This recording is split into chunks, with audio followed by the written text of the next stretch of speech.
Hello, friends. Did you know nearly 80% of those who watch my videos aren't subscribed? If you enjoy these stories, please hit that subscribe button and leave a like. It really helps. Thank you for being here. By the way, where are you watching from? Let me know in the comments. Asa. Rutledge had been driving for 18 hours straight when the fuel light on his Freightliner started flickering for the fourth time that night. It was 12:17 a.m. on a Thursday in late September, and the stretch of I-10 between Van Horn and Sierra Blanca was as empty as a trucker could hope for at this hour.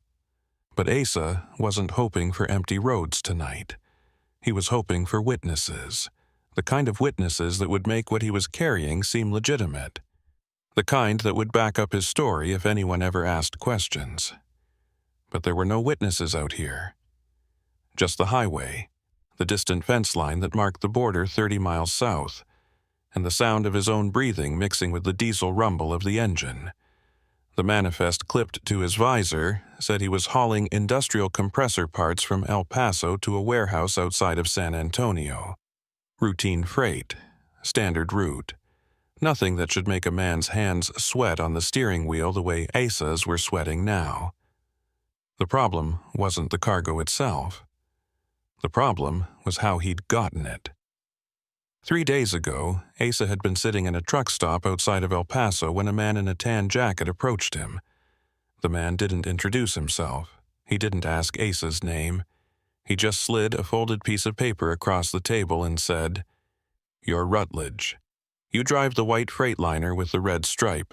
You're heading east on Thursday." Asa had stared at the paper without opening it. "Who are you?" The man smiled. It wasn't a friendly smile. "Someone who knows you've been running late on your payments. Someone who knows your dispatcher has been talking about letting you go. Someone who can make sure neither of those things matter anymore." Asa unfolded the paper. It was a pickup address in El Paso, a delivery address in San Antonio, and a number. $15,000. Cash. Half up front, half on delivery. "What's the catch?" Asa had asked. The man stood up. "No catch. You pick up the load. You drive it where it needs to go.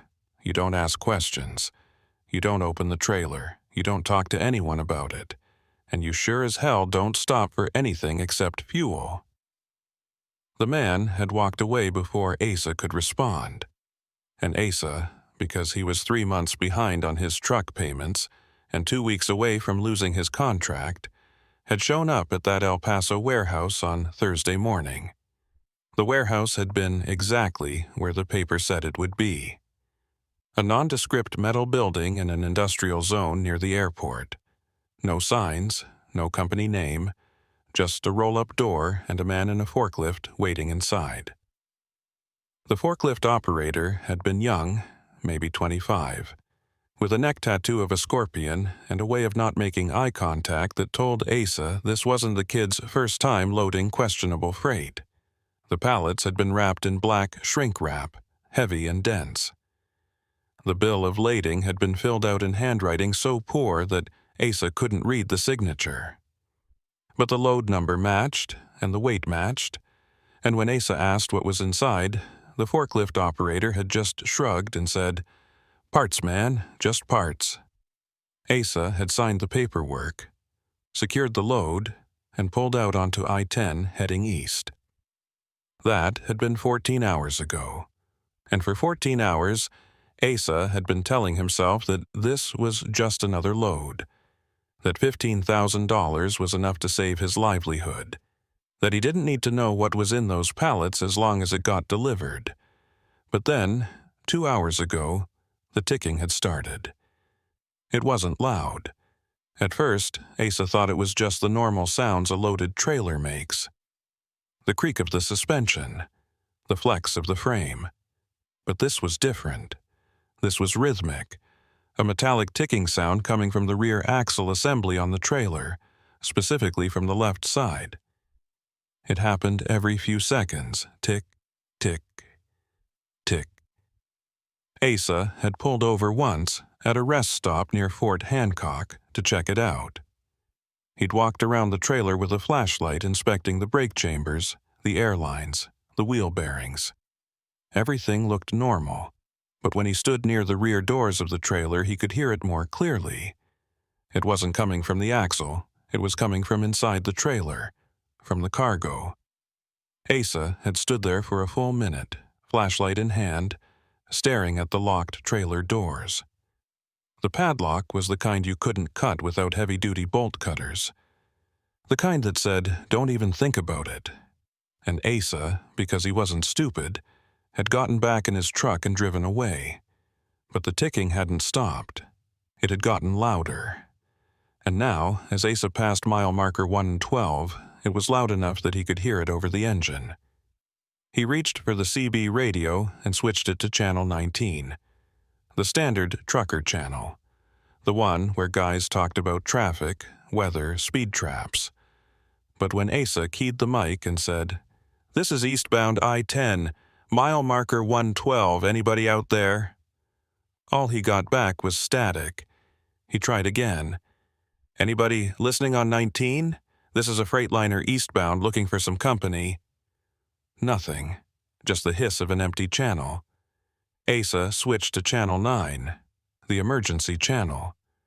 He didn't know why, he wasn't in an emergency, not yet, but something in his gut told him to try. He keyed the mic. "Channel 9, this is eastbound I-10, mile 112, just checking if anyone's monitoring." The response came immediately. A man's voice, older, rough, like someone who'd smoked 2 packs a day for 40 years. "Rutledge, you need to keep driving." Asa's heart skipped.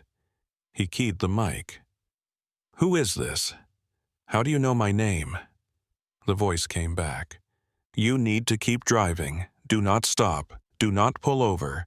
The next rest area is closed. Do you understand me? Keep driving." The channel went dead. Asa tried again. "Who the hell is this? Answer me." Static. Asa's hands were shaking now. He put the mic back in its cradle and gripped the steering wheel with both hands. His speedometer read 72 miles per hour. The posted limit was 75, but trucks weren't supposed to go over 70. Asa pressed the accelerator. 73, 74. The ticking from the trailer got faster. Or maybe it just seemed that way. Maybe his heart was pounding so hard that everything sounded faster. He checked his mirrors. Behind him, maybe half a mile back, a single set of headlights. Not a truck. A car. It had been there for the last 20 minutes, keeping the same distance. Asa switched lanes. The car switched lanes. Asa switched back. The car switched back.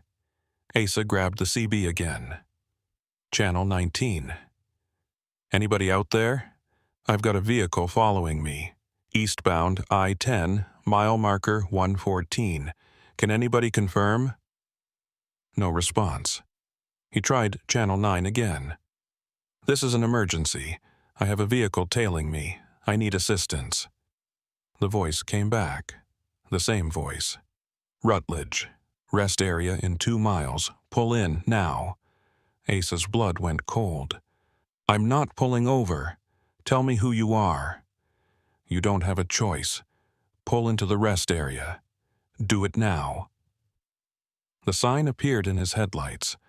Rest area 2 miles, closed for maintenance. Asa knew this rest area.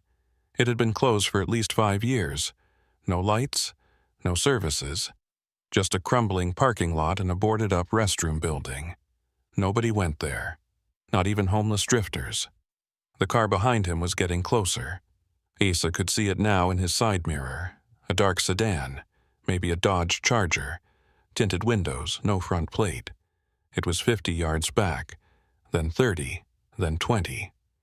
Asa's mind raced. He could keep going. He could blow past the rest area and keep driving until he hit Sierra Blanca. There was a truck stop there. Lights. People. Witnesses. But the voice on the CB had said he didn't have a choice.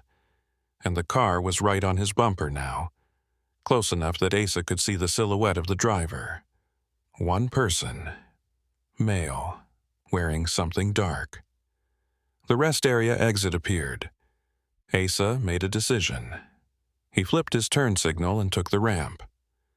The moment he turned onto the exit, the ticking in the trailer stopped. Just like that. Complete silence. Asa's stomach dropped. He slowed the truck to 30 miles per hour as he rolled down the ramp and into the rest area parking lot. The lot was exactly as he remembered it. Cracked asphalt. Faded parking lines. A single building at the far end, dark and abandoned, but there were 2 trucks parked in the lot. Both of them were semi-trucks. One was a faded red Peterbilt with no trailer attached. The other was a white Kenworth with a refrigerated trailer. Neither had their lights on. Neither had their engines running. They were just sitting there, parked side by side, like 2 dead insects in a shadow box. Asa brought his truck to a stop about 50 yards from the other 2 trucks. He put it in neutral and set the parking brake. The car that had been following him pulled in behind him, rolled past slowly, and parked near the abandoned building. The driver didn't get out.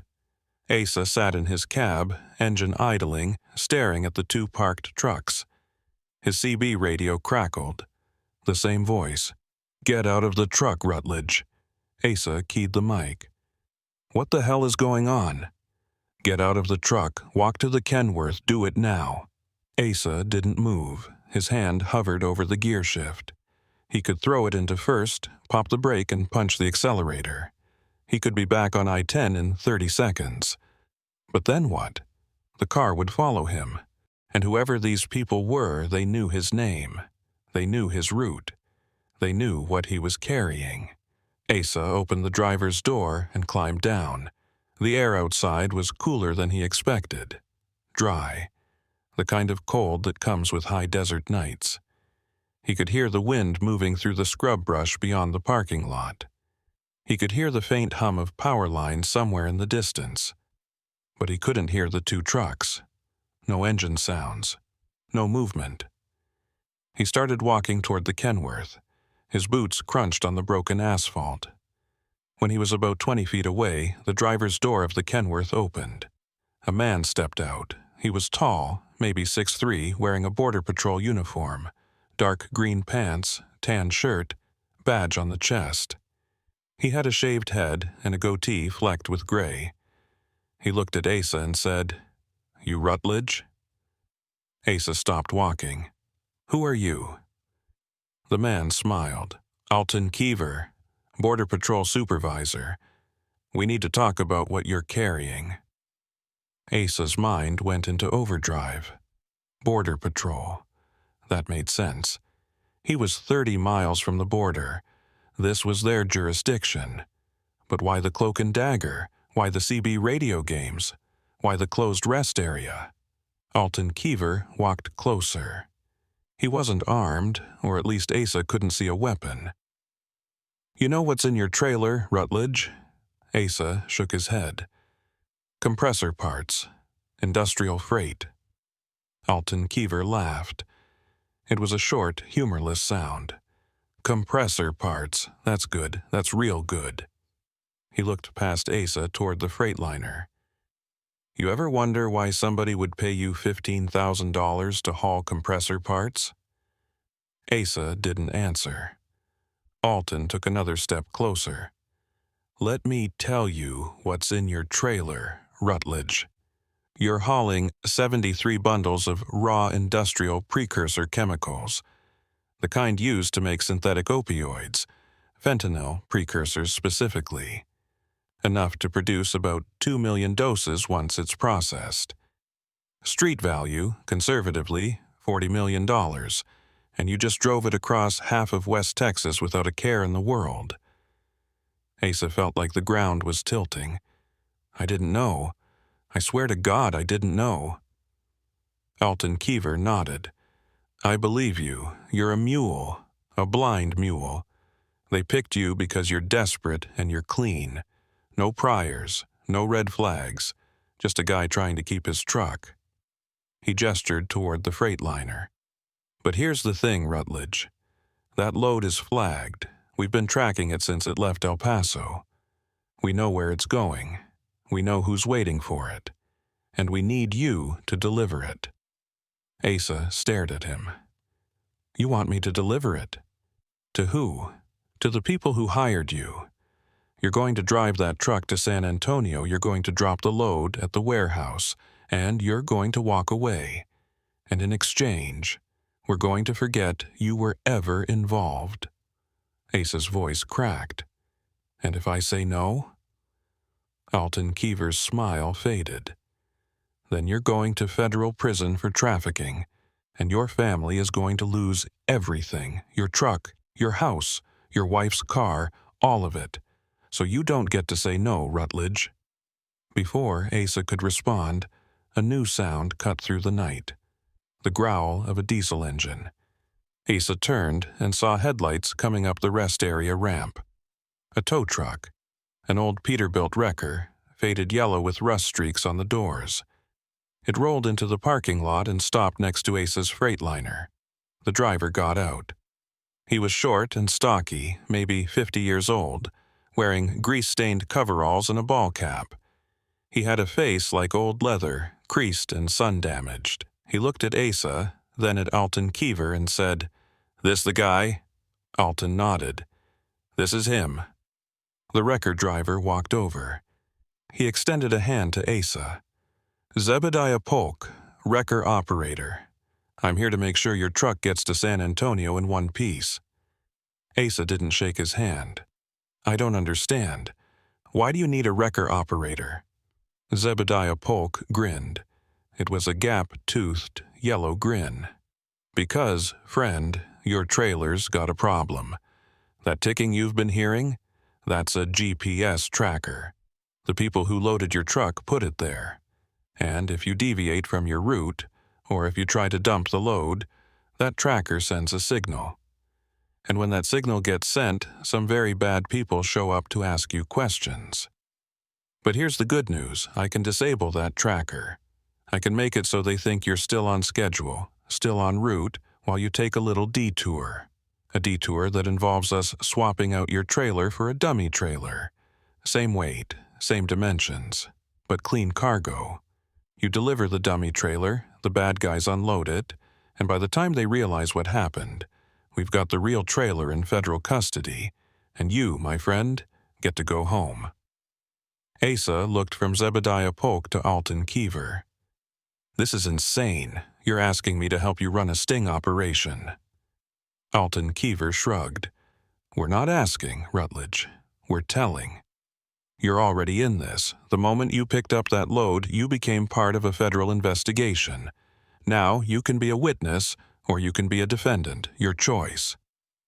Asa felt sick. He looked at his truck, sitting there in the dark, the trailer full of poison. He thought about his wife, his 2 kids, the mortgage payment he couldn't make, the truck loan that was already in default. He thought about $15,000, half up front, half on delivery. He thought about the man in the tan jacket who had handed him that folded piece of paper, and he realized with cold clarity that he had never had a choice, not from the beginning. "What do I have to do?" Alton Keever smiled. "You're going to drive out of here. You're going to head east on I-10. In about 40 miles, you're going to see a rest area sign. A real rest area, not this one. You're going to pull in there. Zebediah is going to meet you there with the dummy trailer. You're going to swap trailers, and then you're going to drive to San Antonio. When you get to the warehouse, you're going to back up to the loading dock, drop the trailer, and walk away. You're not going to stick around to watch them unload. You're not going to ask questions. You're going to get in your truck and drive back to El Paso, and when you get there, you're going to forget this ever happened. Do you understand?" Asa nodded slowly. "What if they figure it out? What if they realize the trailer's been swapped?" Zebediah Polk laughed. "They won't. The dummy trailer is an exact match. Same DOT number, same plates, same seals. The only difference is what's inside, and by the time they crack it open, you'll be long gone. Alton Keever walked back toward the Kenworth. Get back in your truck, Rutledge. You've got a delivery to make. Asa turned and walked back to his freightliner. His legs felt like rubber. His hands were shaking so badly he could barely grip the door handle. He climbed into the cab and closed the door. The CB radio crackled. Alton Keever's voice. Rutledge, one more thing. Don't try to be a hero. Don't try to run. Don't try to warn anybody. Because if you do, we'll know. And if we know, you'll wish you'd just delivered the load.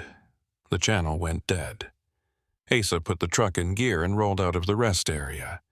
As he pulled back onto I-10, he looked in his side mirror. The two trucks were still parked there. The Kenworth and the Peterbilt. The car that had followed him was gone, and Zebediah Polk's wrecker was pulling out behind him, headlights off, following at a distance.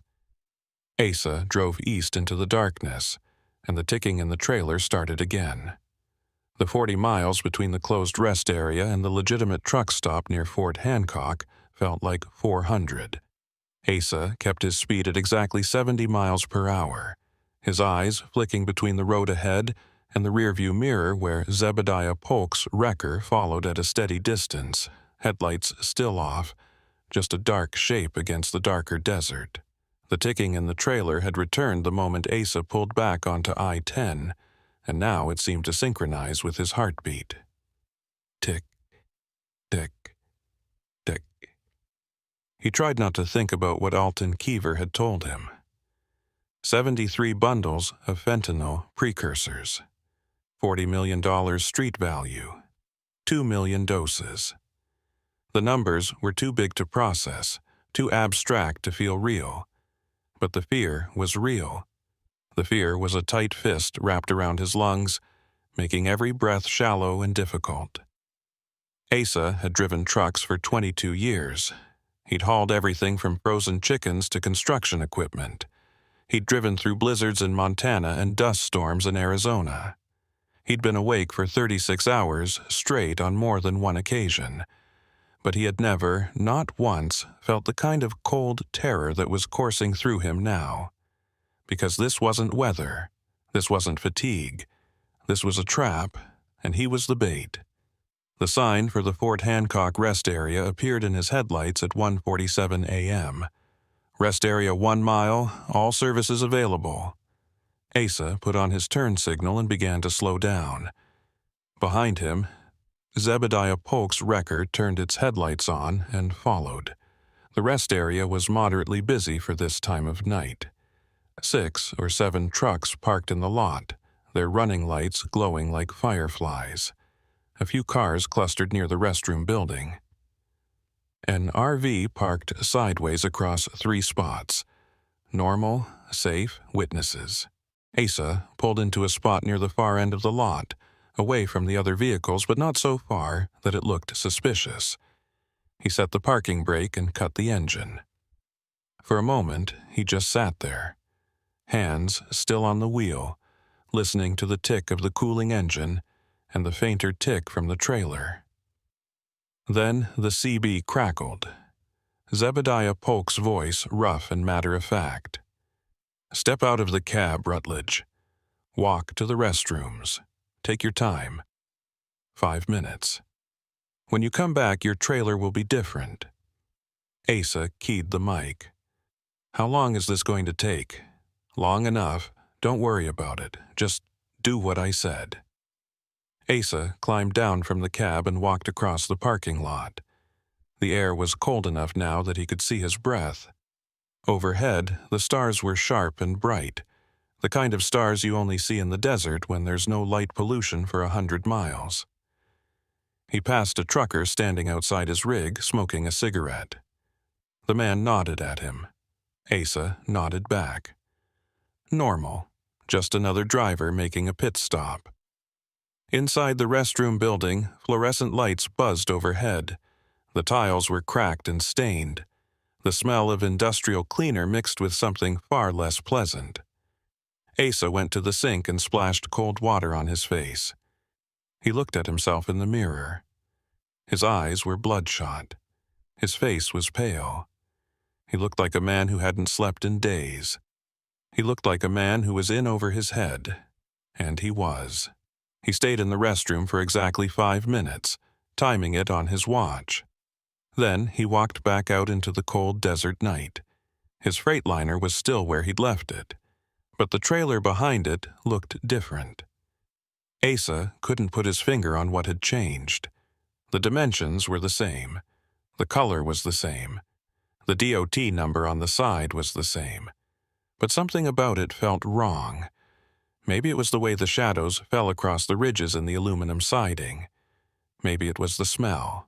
Or maybe it was just Asa's paranoia telling him that he was now hauling a lie instead of the truth. Zebediah Polk was standing beside the wrecker, which was now parked 2 spots away. He was holding a clipboard and writing something down, like he was filling out a service report. When Asa approached, Zebediah looked up and grinned that same gap-toothed grin. "All done, friend. Clean swap. Original trailer is already on its way to a federal impound lot. You're now hauling 4,800 pounds of sand and gravel wrapped up to look like chemical bundles. If they scan it, it'll show the right density. If they X-ray it, it'll show the right shapes. And if they're really thorough and crack it open, well, they'll get a face full of dust." Asa stared at the trailer.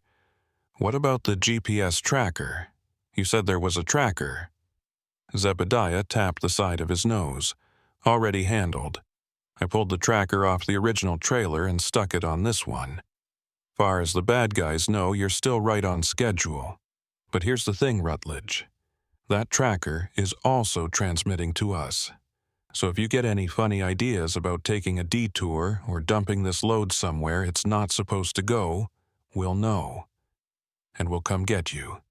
Understand?" Asa nodded. He understood. He was being watched from both sides now. The people who hired him thought he was delivering their poison. The feds thought he was delivering their decoy. And if either side figured out the truth, Asa would be the one who paid the price. Zebediah Polk climbed back into his wrecker. "You've got about 3 hours to San Antonio. Warehouse address is on your manifest. You pull up, you back in, you drop the trailer, you unhook, and you leave. Don't talk to anybody. Don't ask questions. Don't stick around. Just drop it and go. We'll handle the rest." He started the wrecker's engine. "Oh, and Rutledge? Good luck." The wrecker pulled out of the rest area and disappeared onto I-10 heading west. Asa stood there for a moment, alone in the parking lot, feeling the weight of what he'd just agreed to. Then he climbed back into his Freightliner, fired up the engine, and pulled out onto the highway heading east. The ticking was gone now. The trailer was silent. But somehow that was worse. At least the ticking had been something he could hear, something tangible. Now there was just silence, and silence meant he had no idea what was really happening. He drove for 2 hours without incident. The highway stretched out ahead of him, straight and empty. He passed mile marker after mile marker. He watched the towns roll by in the darkness. Marfa, Alpine, Marathon. Small towns with big sky, the kind of places where people lived quiet lives and didn't ask too many questions. Asa envied them. At 3:52 a.m., his CB radio crackled again. But it wasn't Zebediah Polk this time. It wasn't Alton Keever. It was a new voice, young, nervous, urgent. "Rutledge. Asa Rutledge. Are you listening?" Asa grabbed the mic. "Who is this?" "My name doesn't matter. Listen to me. They know. The people you're delivering to. They know about the swap." Asa's heart stopped. "What? How?" "I don't know how, but they know. And they're waiting for you in San Antonio. They're going to let you drop the trailer. They're going to let you unhook. And then they're going to kill you. Do you understand? They're going to kill you." The voice cut out. Asa tried to respond. Wait, tell me who you are. Tell me how you know this. Static. Asa switched channels, tried again. Nothing. He grabbed his phone and looked at the screen. No signal. Out here in the middle of West Texas, cell coverage was spotty at best. He was alone. He looked at the road ahead. San Antonio was still 90 miles away. He could turn around. He could dump the trailer on the side of the road and run. He could call the cops. But what would he tell them?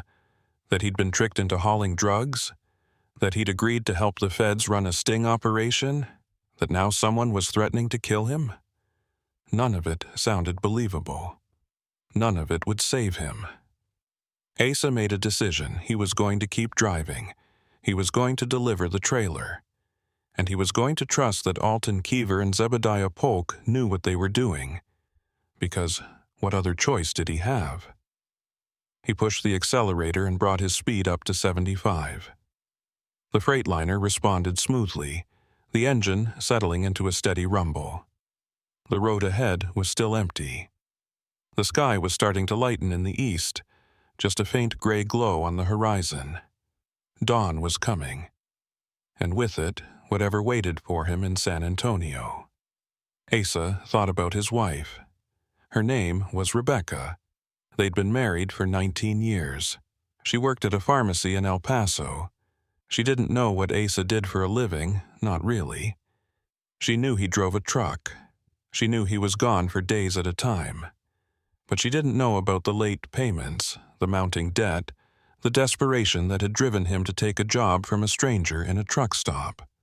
Asa wondered if he'd ever see her again. He wondered if his kids, both in high school now, would remember him as a good father or as the man who got himself killed over $15,000. The thought made him grip the steering wheel tighter. At 5:18 a.m., Asa crossed into San Antonio city limits. The highway widened.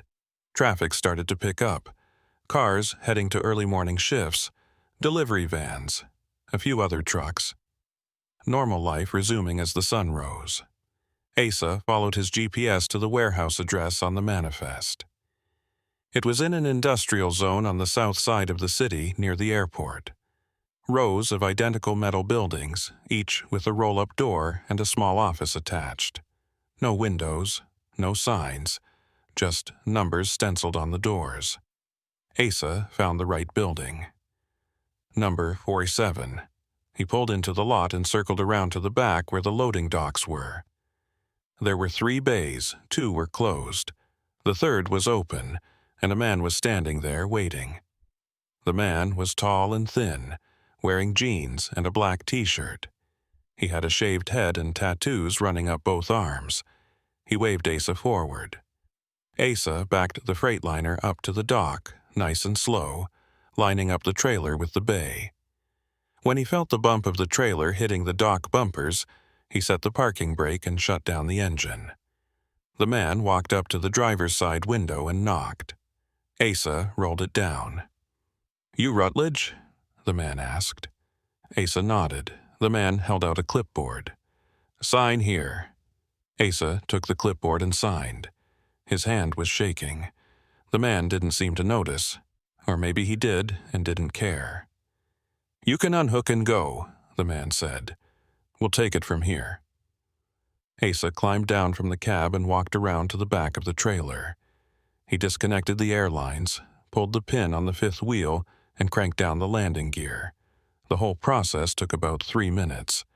When he was done, he climbed back into the Freightliner and pulled forward, leaving the trailer sitting on the dock.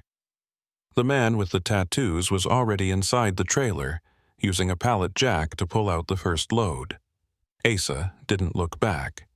He drove out of the lot, back onto the main road, and headed west on I-10. His hands were still shaking. His heart was still racing. But he was alive. He'd done what they asked. He'd delivered the load. Now, all he had to do was get back to El Paso and hope that Alton Keever kept his promise. But as Asa merged onto the highway, he looked in his rearview mirror and saw a car pulling out of the warehouse lot. A dark sedan, tinted windows. the same car that had followed him into the rest area the night before. The car accelerated and fell in behind him, and Asa Rutledge realized, with cold certainty, that this wasn't over. Not even close. The sedan stayed behind him for 40 miles. It didn't try to pass. It didn't flash its lights. It just followed, maintaining a steady distance of about 200 yards.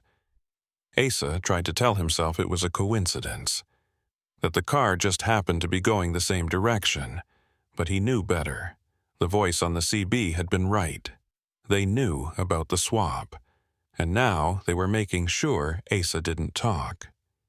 He thought about pulling over, about flagging down a cop, about doing anything to get away from the car. But what if the voice had been wrong? What if this was just Alton Keever's people making sure Asa got out of San Antonio safely? What if pulling over would just make things worse? Asa kept driving.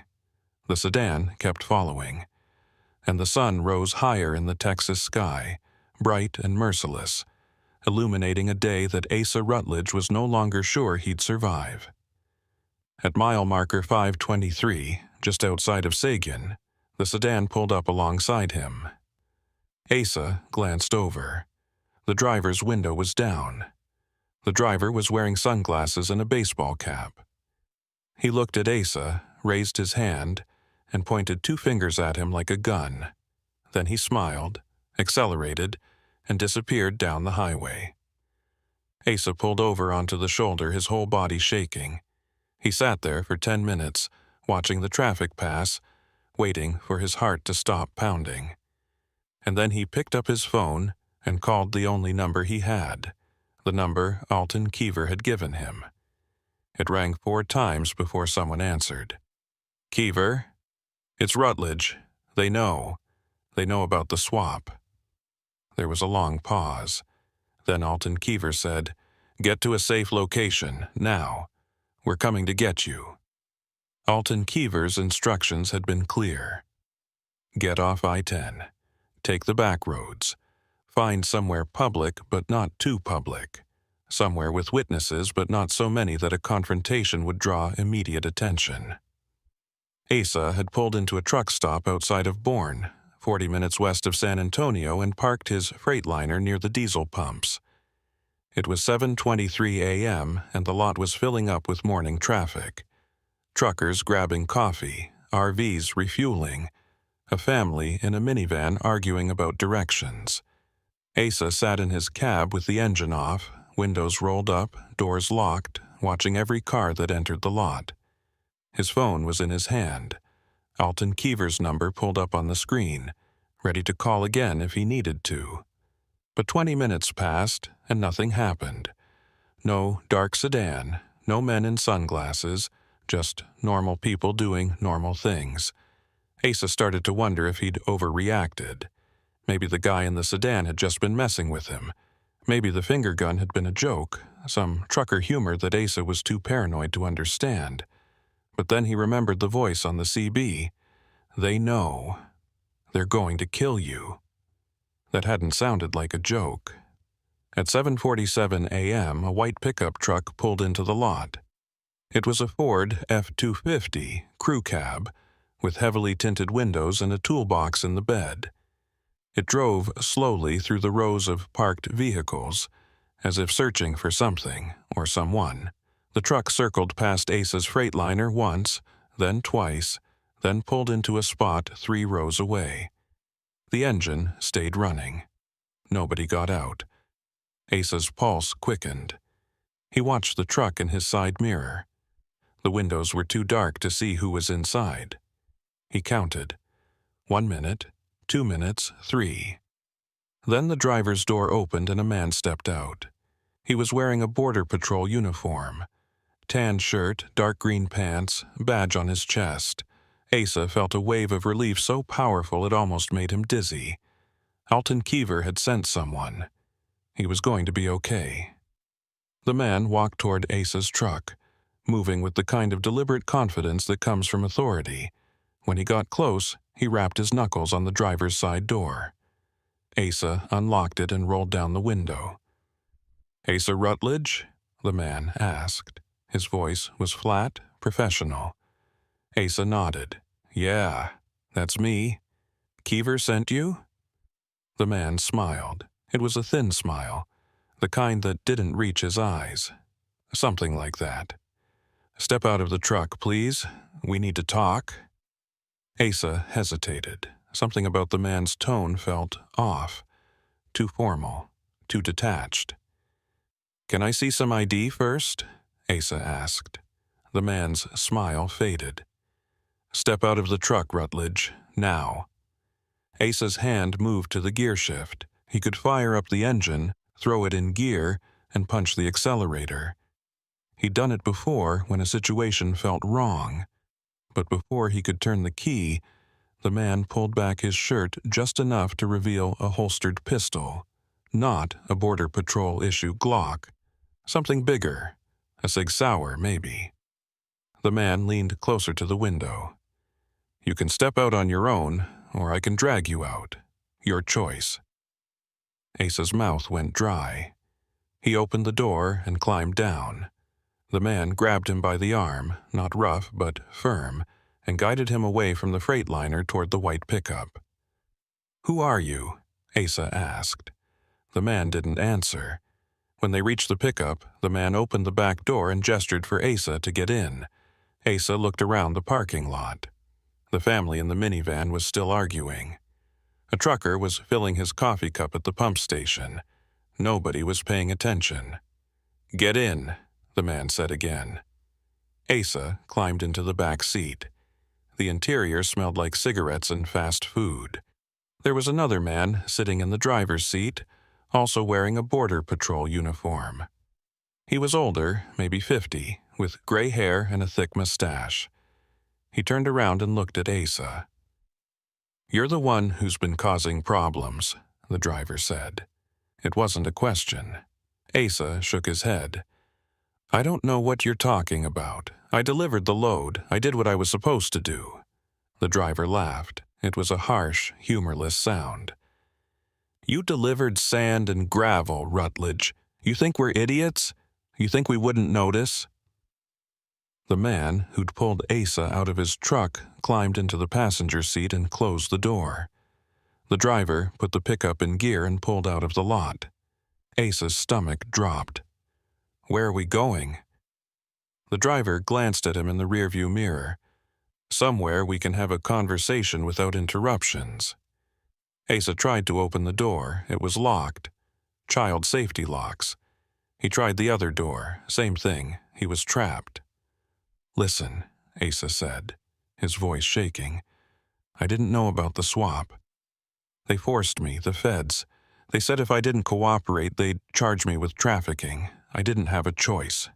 The driver turned onto a state highway heading south, away from the interstate, away from witnesses.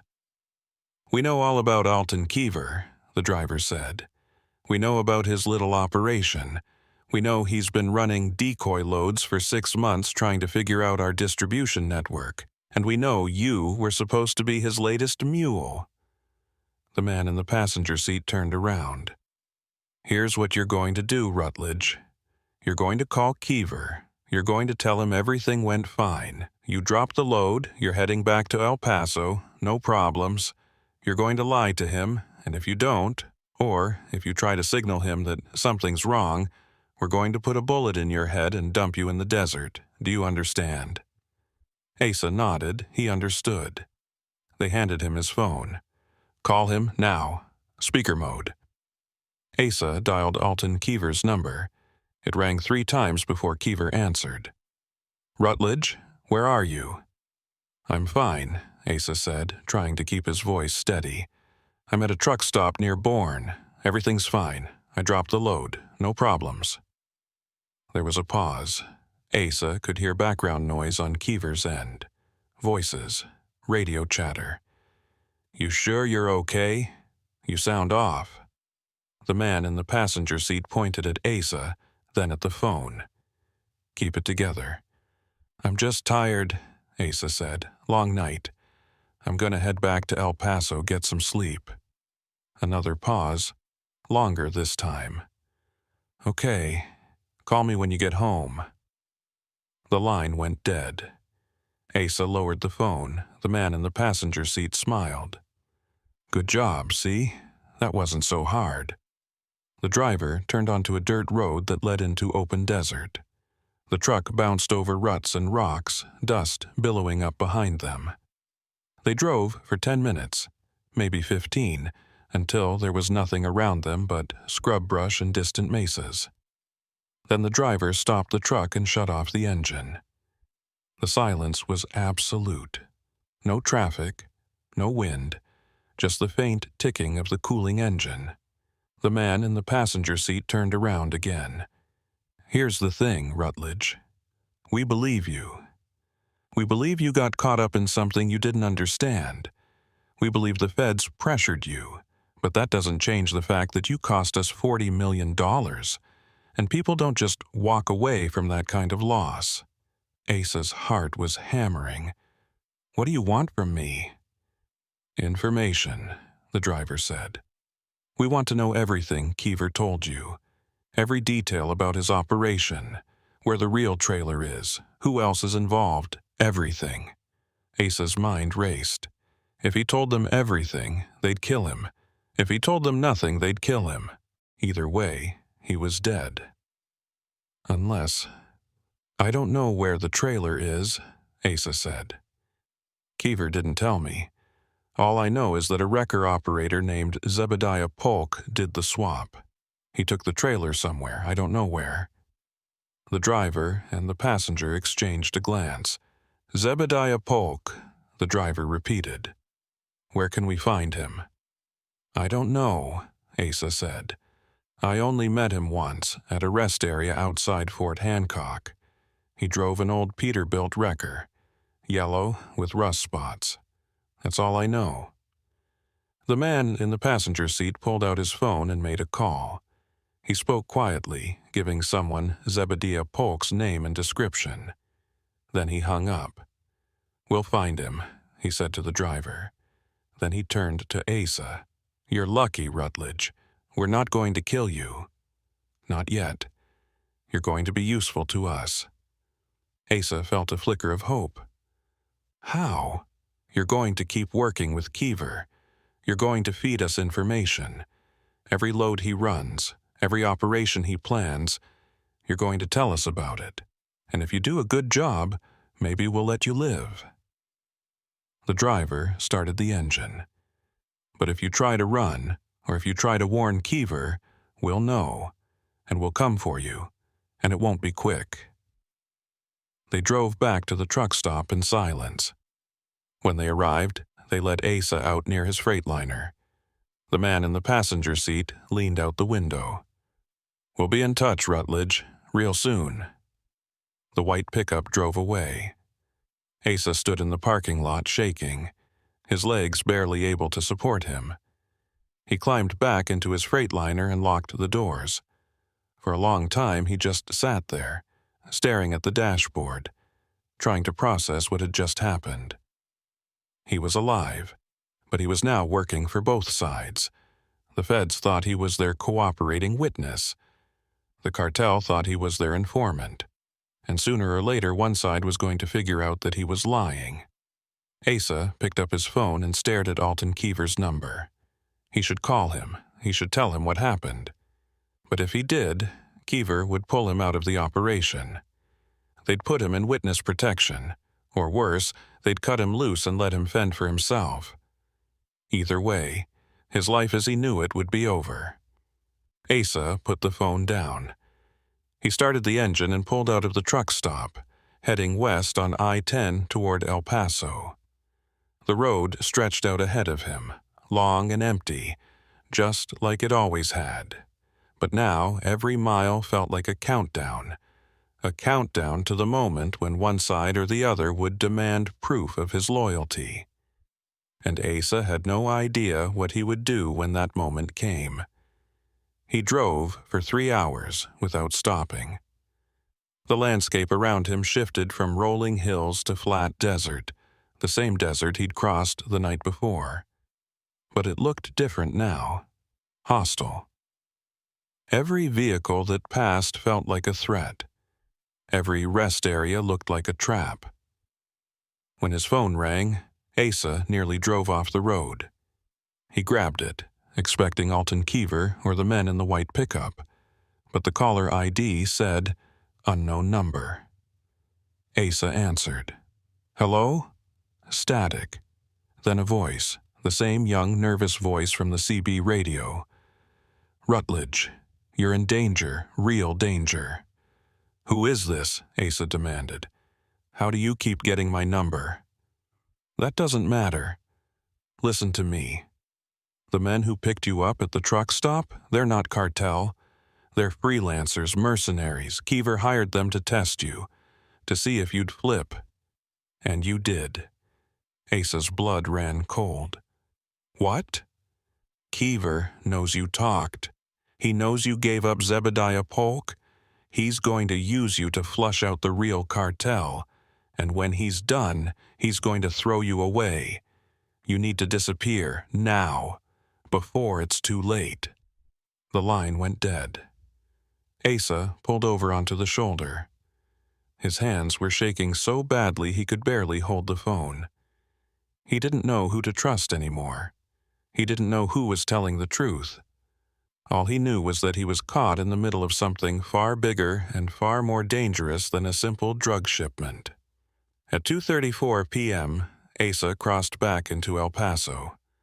The city rose up out of the desert like a mirage, all concrete and glass and traffic. Home. But it didn't feel like home anymore. It felt like enemy territory. Asa drove to his house, a small ranch-style place on the east side of town. His wife's car was in the driveway. She was home. Asa parked the Freightliner on the street and walked to the front door. His key was in the lock when the door opened. Rebecca stood there, her face pale, her eyes red. "Asa," she said, "there are people here. They've been waiting for you." Asa's heart sank. He stepped inside. Sitting in his living room were two men. One was Alton Keever, the other was a man Asa didn't recognize. Tall, broad-shouldered, wearing a suit. He had the look of someone who'd spent time in the military. Alton Keever stood up. "Rutledge, we need to talk." Asa looked at his wife. "Rebecca, go upstairs." She hesitated, then nodded and left. Asa turned to Keever. "Who's this?" The man in the suit extended his hand. "I'm with the DEA. My name's not important. What's important is that you're coming with us, right now." Asa didn't move. "Why?" Alton Keever stepped closer. "Because Zebediah Polk is dead, and the people who killed him are coming for you next." They took Asa to a motel on the outskirts of El Paso. Not the kind of place that appeared in travel brochures. The kind with hourly rates and flickering neon signs and rooms that smelled like cigarette smoke no matter how many times they'd been cleaned. Room 14, second floor. A window that overlooked the parking lot and the desert beyond. Alton Keever stood by the window, arms crossed, watching the highway in the distance. The DEA agent sat at the small table, laptop open, typing rapidly. Asa sat on the edge of the bed, his head in his hands, trying to process what he'd just been told. Zebediah Polk was dead. They'd found him in his wrecker on a service road outside of Fort Hancock. Single gunshot to the head. Execution style. The wrecker had been torched. Whatever evidence had been inside was gone, and the original trailer, the one with the real precursor chemicals, had vanished. "How did they find him?" Asa asked, his voice barely above a whisper. Alton Keever didn't turn from the window. "The same way they found you. They've got people everywhere, dispatchers, warehouse workers, even some law enforcement. We knew there were leaks, but we didn't know how deep they went." The DEA agent stopped typing and looked at Asa. "Let me be very clear about your situation, Rutledge. You are now a target. The people you delivered that dummy load to know who you are. They know where you live. They know about your wife, your kids, your truck, everything. And they're going to come for you because as far as they're concerned, you helped us steal $40 million worth of product. Asa felt sick. So what am I supposed to do? Go into witness protection? Disappear? Alton Keever finally turned from the window. That's one option. We can relocate you and your family. New names, new town, new life. But it takes time. Weeks, maybe months to process the paperwork. And in the meantime, you'd be living in protective custody. Places like this. He gestured around the dingy motel room. Is that what you want? Asa thought about his wife, his kids, his house, the life he'd built over 2 decades. All of it gone because he'd been desperate enough to take $15,000 from a stranger. What's the other option? He asked. The DEA agent closed his laptop.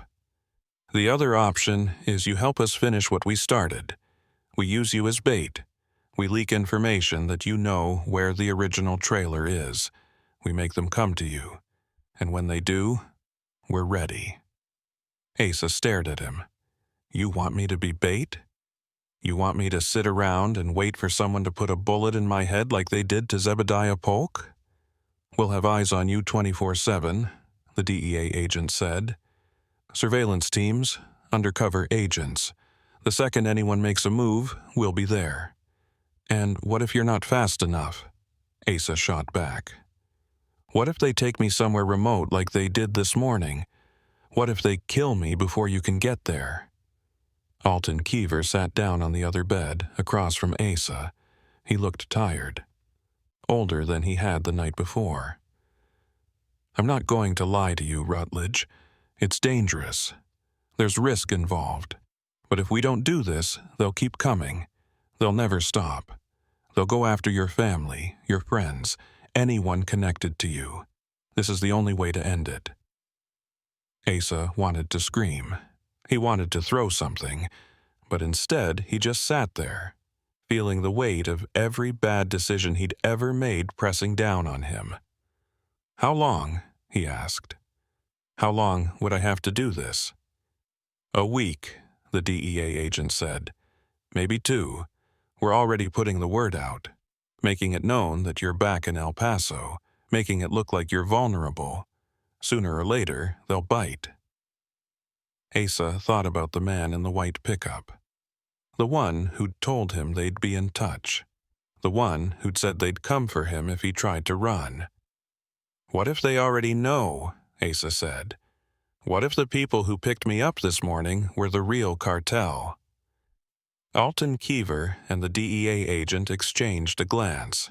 Tell us exactly what happened, Keever said. Asa recounted the entire encounter. The truck stop, the fake Border Patrol agents, the drive into the desert, the interrogation, the threat. When he was finished, the DEA agent cursed under his breath. Those weren't our people, he said. We didn't send anyone to that truck stop. Asa felt his stomach drop. Then who were they? Freelancers, Keever said. Or worse, actual cartel operatives posing as law enforcement. Either way, they know you gave up Zebediah Polk's name, which means they probably already got to him before we could. The room was silent for a long moment. Then Asa said, So what you're telling me is that I'm already compromised. They already know I talked, which means I'm already dead. The DEA agent leaned forward. Not necessarily. If they wanted you dead, you'd be dead already. The fact that they let you go means they want something from you. They want information. And as long as you're useful, you're alive. Asa stood up and walked to the window. Outside, the parking lot was empty except for a few cars and a semi-truck parked near the office. It looked like his Freightliner, same color, same model, but it wasn't. His truck was back at his house sitting in the street, a giant target announcing his presence. I need to talk to my wife, Asa said. Alton Keever shook his head. Not yet. We need to keep her separated from this. The less she knows, the safer she is. She's already involved, Asa said, his voice rising. She saw you in my house. She knows something's wrong. You can't just expect her to sit there and wait while I disappear into some federal protection scheme. We'll handle your wife, the DEA agent said. We'll tell her you're assisting with an investigation. We'll tell her you're safe, but you can't contact her directly, not until this is over. Asa turned to face them. And what if it's never over? What if you never catch these people? What if I spend the rest of my life looking over my shoulder? Neither man answered. Because they didn't have an answer.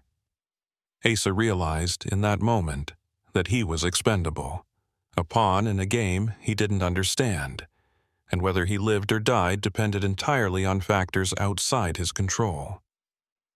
Over the next 3 days, Asa stayed in the motel room. Alton Keever, or the DEA agent, was always there, taking shifts.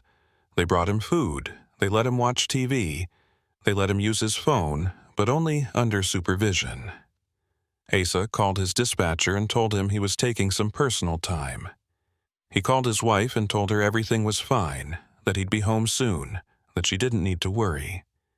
He could hear the doubt in her voice, the fear, but he couldn't tell her the truth. On the 4th day, Alton Keever came into the room with news. We've got movement. Someone's been asking around about you. Trucker circles. CB chatter. They're looking for your location. Asa's pulse quickened. What kind of someone? We don't know yet, but they're being careful, using intermediaries, paying people for information. It's only a matter of time before they narrow it down. The DEA agent came in behind Keever. We're going to move you, put you somewhere more visible, somewhere they can get to you. Where? Asa asked. Alton Keever pulled out a map and spread it on the table. There's a truck stop on I-10, about 50 miles east of here. Big place, lots of traffic. You're going to park your rig there, you're going to act like you're taking a break, and you're going to wait. They moved him that night. Asa drove his Freightliner out of El Paso, heading east on I-10, the same route he'd taken 4 days ago. But this time, he wasn't hauling anything. The trailer was empty, a decoy, just like the load he'd delivered to San Antonio. Asa wondered if his entire life had become a decoy, a fake version of himself, moving through the world, waiting to be sacrificed. The truck stop appeared at mile marker 87. Asa pulled in, parked near the fuel pumps, and shut down the engine. He sat in the cab, windows cracked, listening to the sounds of the night. Diesel engines idling, air brakes hissing, the distant hum of the interstate. Alton Keever's voice came through the earpiece they'd given him. We've got eyes on you, Rutledge. 3 surveillance units, 2 in the lot, 1 on the highway. You're covered. Asa didn't respond. He just sat there, waiting. An hour passed, then 2. Asa's eyelids grew heavy. He fought to stay awake, but exhaustion was pulling him under. He thought about closing his eyes, just for a minute, just to rest. He was asleep when the knock came. A sharp rap on the driver's side window. Asa jerked awake, his heart hammering. A man stood outside the truck. He was wearing a dark jacket and jeans. His face was obscured by the shadows. Asa reached for the door lock, but the man held up his hands. Easy, Rutledge. I'm not here to hurt you. I'm here to talk. Asa spoke into the earpiece. Keever, someone's here. No response. Asa tried again. Keever, do you copy? Static. The man outside knocked again. Your friends can't hear you, Rutledge. We're jamming the signal. Now open the door. Asa hesitated. Then he unlocked the door and rolled down the window. The man stepped closer. He was younger than Asa expected, maybe 30, clean-shaven, almost ordinary looking. Who are you? Asa asked. The man smiled. I'm the person who's been trying to keep you alive. The one who's been calling you, warning you." Asa stared at him. "Why?" "Because you're not the bad guy here, Rutledge. You're just a guy who made a mistake. And I know what that's like." The man glanced over his shoulder, then back at Asa. "You need to leave right now. Keever's operation is compromised. The people watching you aren't all feds. Some of them are cartel. They're waiting for the right moment to take you. And when they do, Keever won't be able to stop them." Asa felt a chill run through him. "How do I know you're telling the truth?" The man pulled out his phone and showed Asa a photo. It was a surveillance shot of the truck stop, taken from above. In the image, Asa could see his Freightliner, and he could see 3 vehicles parked nearby. 2 were unmarked sedans. The third was a white pickup, the same white pickup from the truck stop in Bourne. "They're here," the man said. "They've been here the whole time, and Keever either doesn't know or he doesn't care." Asa's hands were shaking. "What do you want from me?" "I want you to drive away. Right now. Don't tell Keever. Don't call your wife. Just drive. Get as far away from here as you can, and don't come back." "Where am I supposed to go?" The man stepped back from the truck. "That's up to you. But if you stay here, you're dead. Make your choice." He turned and walked away, disappearing into the shadows between the parked trucks. Asa sat in the cab, his mind racing. He looked at the rearview mirror. The white pickup was still there, 3 rows back, waiting. Asa reached for the ignition. His hand hovered over the key. And then he made his decision. He started the engine. The Freightliner rumbled to life. Asa put it in gear and pulled out of the parking spot. He drove slowly through the lot, past the fuel pumps, past the convenience store, past the other trucks. He could see headlights flicker on behind him. The white pickup was following. So were the 2 unmarked sedans. Asa turned onto the I-10 on-ramp and accelerated. The speedometer climbed. 60, 70, 80. He pushed the Freightliner as hard as it would go. The vehicles behind him kept pace. And Asa Rutledge drove east into the Texas night, not knowing where he was going, not knowing who he could trust, not knowing if he would ever see his family again. All he knew was that the road stretched out ahead of him, empty and dark, and that somewhere behind him, people were coming. People who wanted him dead. People who wanted him alive. And Asa had no idea which was worse. The CB radio crackled. Alton Keever's voice, distant and distorted. "Rutledge? Where are you going? Rutledge, respond." Asa reached for the radio. His hand hovered over the mic. Then he turned it off. The silence that followed was absolute. He drove for another hour before he saw the lights in his rearview mirror. Red and blue, flashing. A police cruiser coming up fast behind him.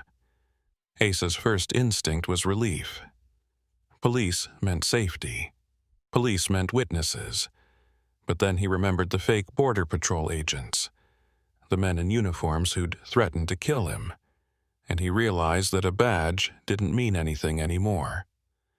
The cruiser pulled alongside him, lights still flashing. The officer inside gestured for Asa to pull over. Asa looked ahead. The highway was empty.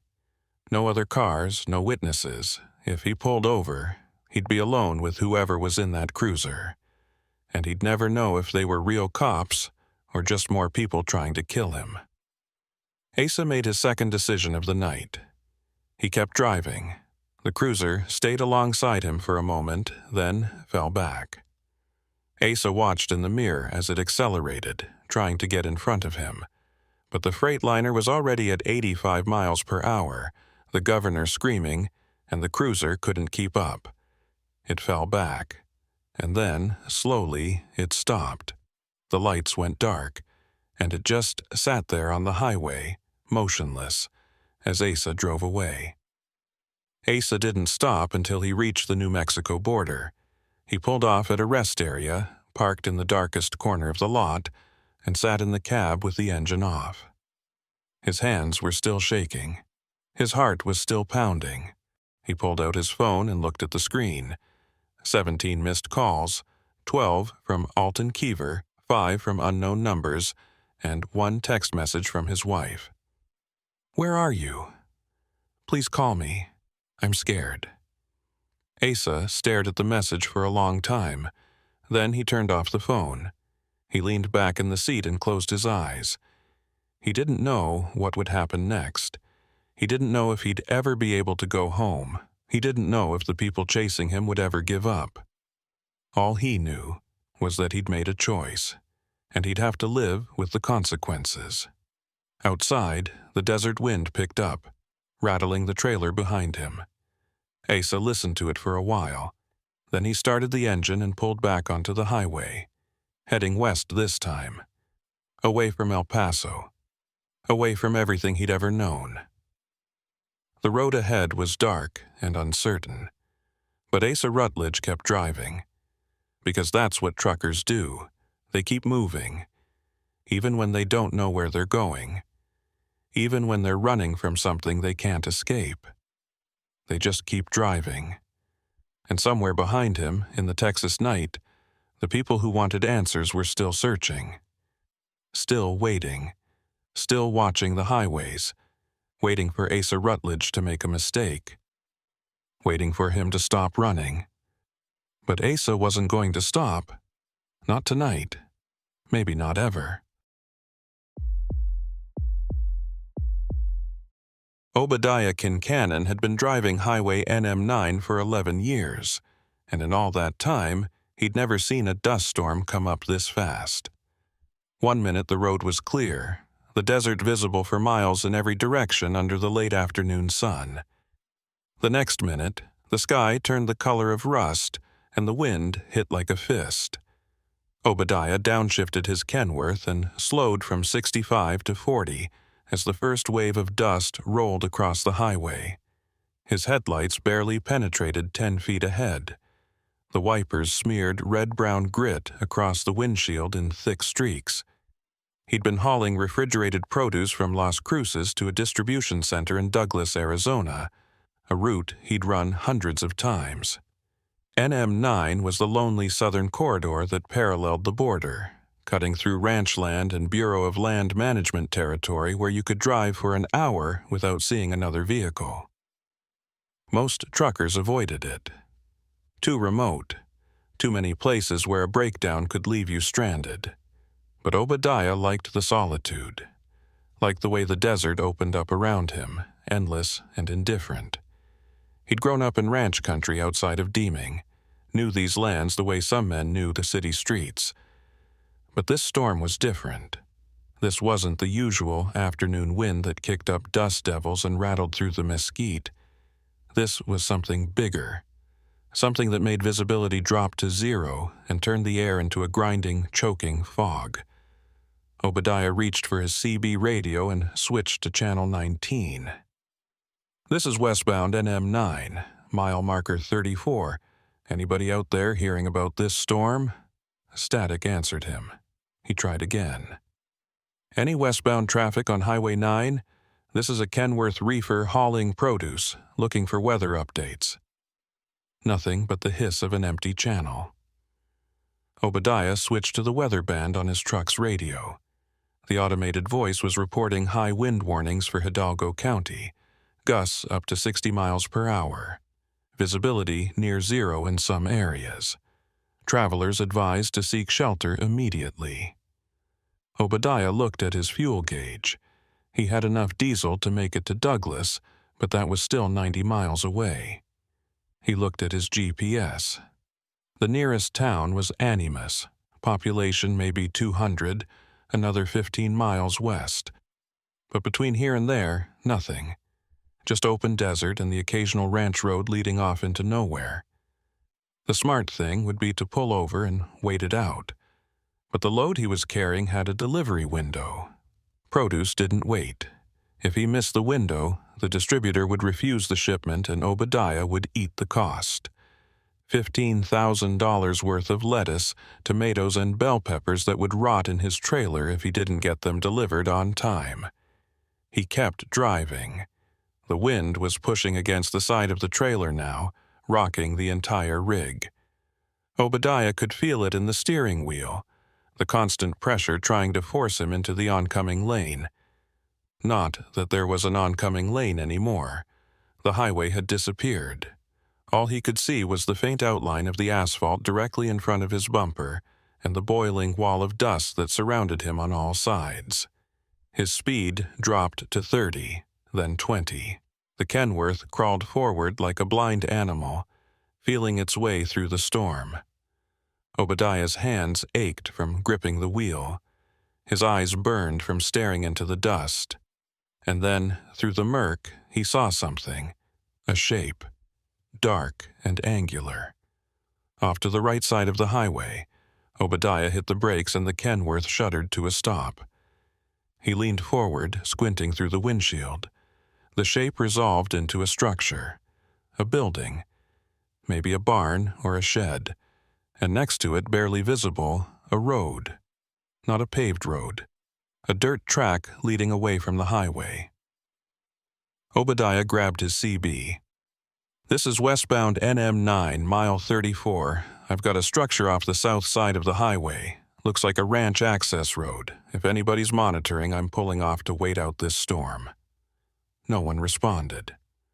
Obadiah put the truck in gear and turned onto the dirt road. The Kenworth suspension groaned as the wheels left the pavement and hit the rutted track. He drove slowly, following the road as it curved away from the highway and toward the structure. As he got closer, he could see it more clearly. It wasn't a barn, it was a house. An old ranch house, single-story, with a corrugated metal roof and a sagging porch. There were no lights on inside, no vehicles parked outside. The place looked abandoned. But next to the house was a metal pole barn, and next to that, a stock tank and a windmill. Signs of a working ranch, even if the house itself looked dead. Obadiah stopped the truck about 50 yards from the house and sat there, engine idling, debating his next move. The storm was getting worse. Visibility was down to maybe 5 feet now. He could hear the wind howling around the cab, hear the sand peppering the metal like birdshot. If he tried to keep driving, he'd end up in a ditch or worse. But if he stayed here, on private property, and someone came looking, he could get shot. Ranch owners in this part of New Mexico didn't take kindly to strangers showing up unannounced. Still, it was better than dying in a dust storm. Obadiah shut off the engine and climbed down from the cab. The wind hit him like a physical blow. He pulled his bandana up over his nose and mouth and squinted against the dust. He couldn't see the house anymore. Couldn't see his own truck. The world had contracted to a radius of about 3 feet. Everything beyond that a howling orange void. He stumbled forward, hands outstretched, until he collided with something solid, the porch railing. He grabbed it and pulled himself up onto the porch. The wooden boards creaked under his weight. He felt his way along the railing until he found the door. He knocked, loud enough to be heard over the wind. No answer. He knocked again. "Hello? Anybody home? I'm a trucker, got caught in the storm. Just looking for a place to wait it out." Nothing. Obadiah tried the door handle. It turned. The door swung open. Inside, the house was dark and silent. Obadiah hesitated.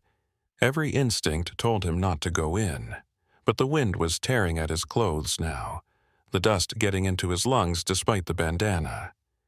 He stepped inside and closed the door behind him. The sudden absence of wind was disorienting. Obadiah stood in the darkness, breathing hard, listening. He could hear the storm outside, muffled now by the walls. He could hear the creak of the house settling, but nothing else. No voices, no footsteps, no indication that anyone lived here. He pulled a small flashlight from his pocket and clicked it on. The beam cut through the darkness, revealing a living room. Old furniture covered in dust. A stone fireplace, shelves lined with books and knickknacks. Everything looked like it hadn't been touched in years. But there was no thick layer of dirt, no cobwebs, no signs of total abandonment. Someone had been here. Maybe not recently, but not never. Obadiah moved deeper into the house. A hallway led to a kitchen. The sink was dry. The refrigerator was unplugged. Dishes sat clean in a drying rack. He opened a cabinet. Canned goods, beans, soup, vegetables. Enough food for someone planning to stay a while. Or someone who'd left in a hurry and never came back.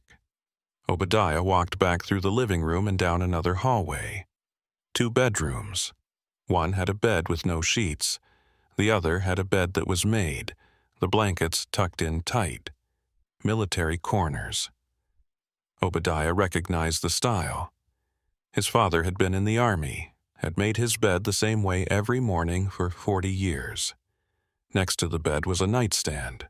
On the nightstand was a photograph in a frame. Obadiah picked it up and shone his flashlight on it.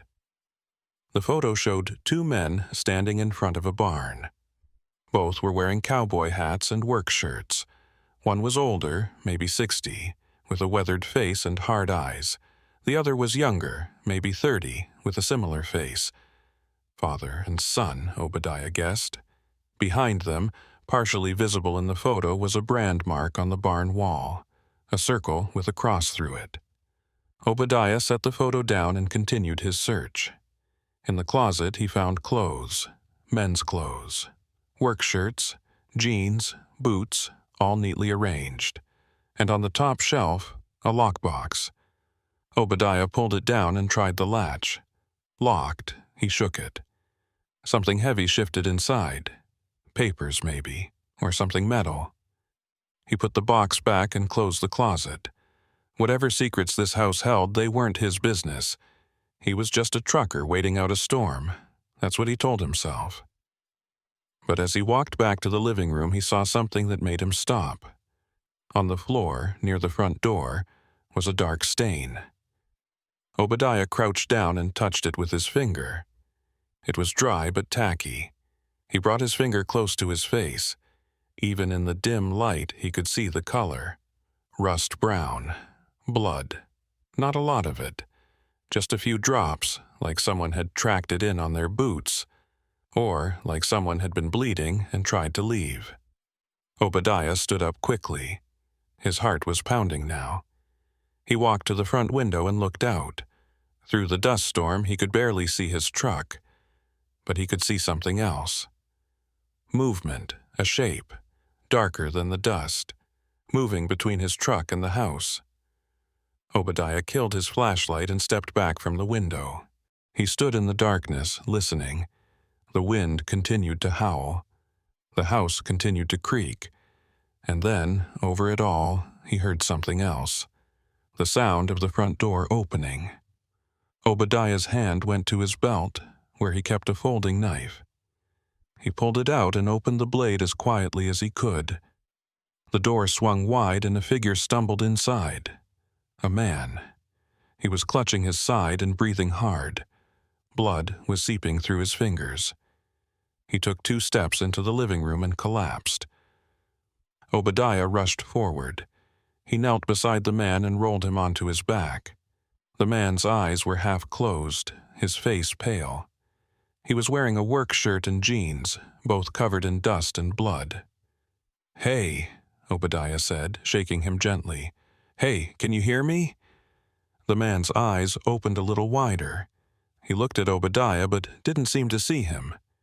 His lips moved. "Help," he whispered. "Please, help me." Obadiah pulled the man's hand away from his side and lifted his shirt. There was a wound there, a gunshot wound, entry hole just below the ribs. No exit wound that Obadiah could see. The bleeding was steady, but not gushing. The man might have minutes, or he might have hours. Hard to tell. "Who shot you?" Obadiah asked. The man didn't answer. His eyes closed again. Obadiah shook him. "Hey, Stay with me. Who shot you? Where did this happen? The man's lips moved again. This time, Obadiah leaned closer to hear. Briscoe, the man whispered. Lyle Briscoe. He's coming. He's coming for me. Then the man passed out. Obadiah sat back on his heels, his mind racing. Lyle Briscoe. The name meant nothing to him, but it was clear this man was terrified of whoever that was. And if someone was coming, Obadiah needed to get out of here, fast. He stood up and looked around the room. His truck was 50 yards away. The storm was still raging outside. If he tried to carry this man to the truck, they'd both be blind and helpless. But if he left him here, the man would die. Obadiah made a decision. He bent down, grabbed the man under the arms, and started dragging him toward the door. The man groaned, but didn't wake up. Obadiah got him out onto the porch and down the steps. The wind hit them immediately, tearing at their clothes, filling the air with sand. Obadiah couldn't see anything. He just pulled the man forward, step by step, aiming for where he thought his truck was. His boot hit something metal. The truck's bumper, he'd made it. Obadiah opened the passenger door and, with great effort, lifted the unconscious man into the cab. The man slumped against the seat, head lolling to the side. Obadiah climbed into the driver's seat and slammed the door shut. He sat there for a moment, breathing hard, covered in dust and blood. Then he turned the key, and the Kenworth roared to life. He had no idea where he was going. The storm was still too thick to see the road, but he knew one thing. He needed to get this man to a hospital, and he needed to do it before Lyle Briscoe, whoever the hell that was, showed up. Obadiah put the truck in gear and started driving. Slowly, blindly, through the dust and the wind, and somewhere behind him, in that empty ranch house, something waited. Something that had driven a man out into a storm with a bullet in his side. Something that was still hunting. Obadiah didn't know what it was, but he knew he didn't want to find out. He pressed the accelerator and drove into the storm, the injured man bleeding in the seat beside him, and the road ahead completely invisible. He'd been driving for maybe 10 minutes when the man woke up.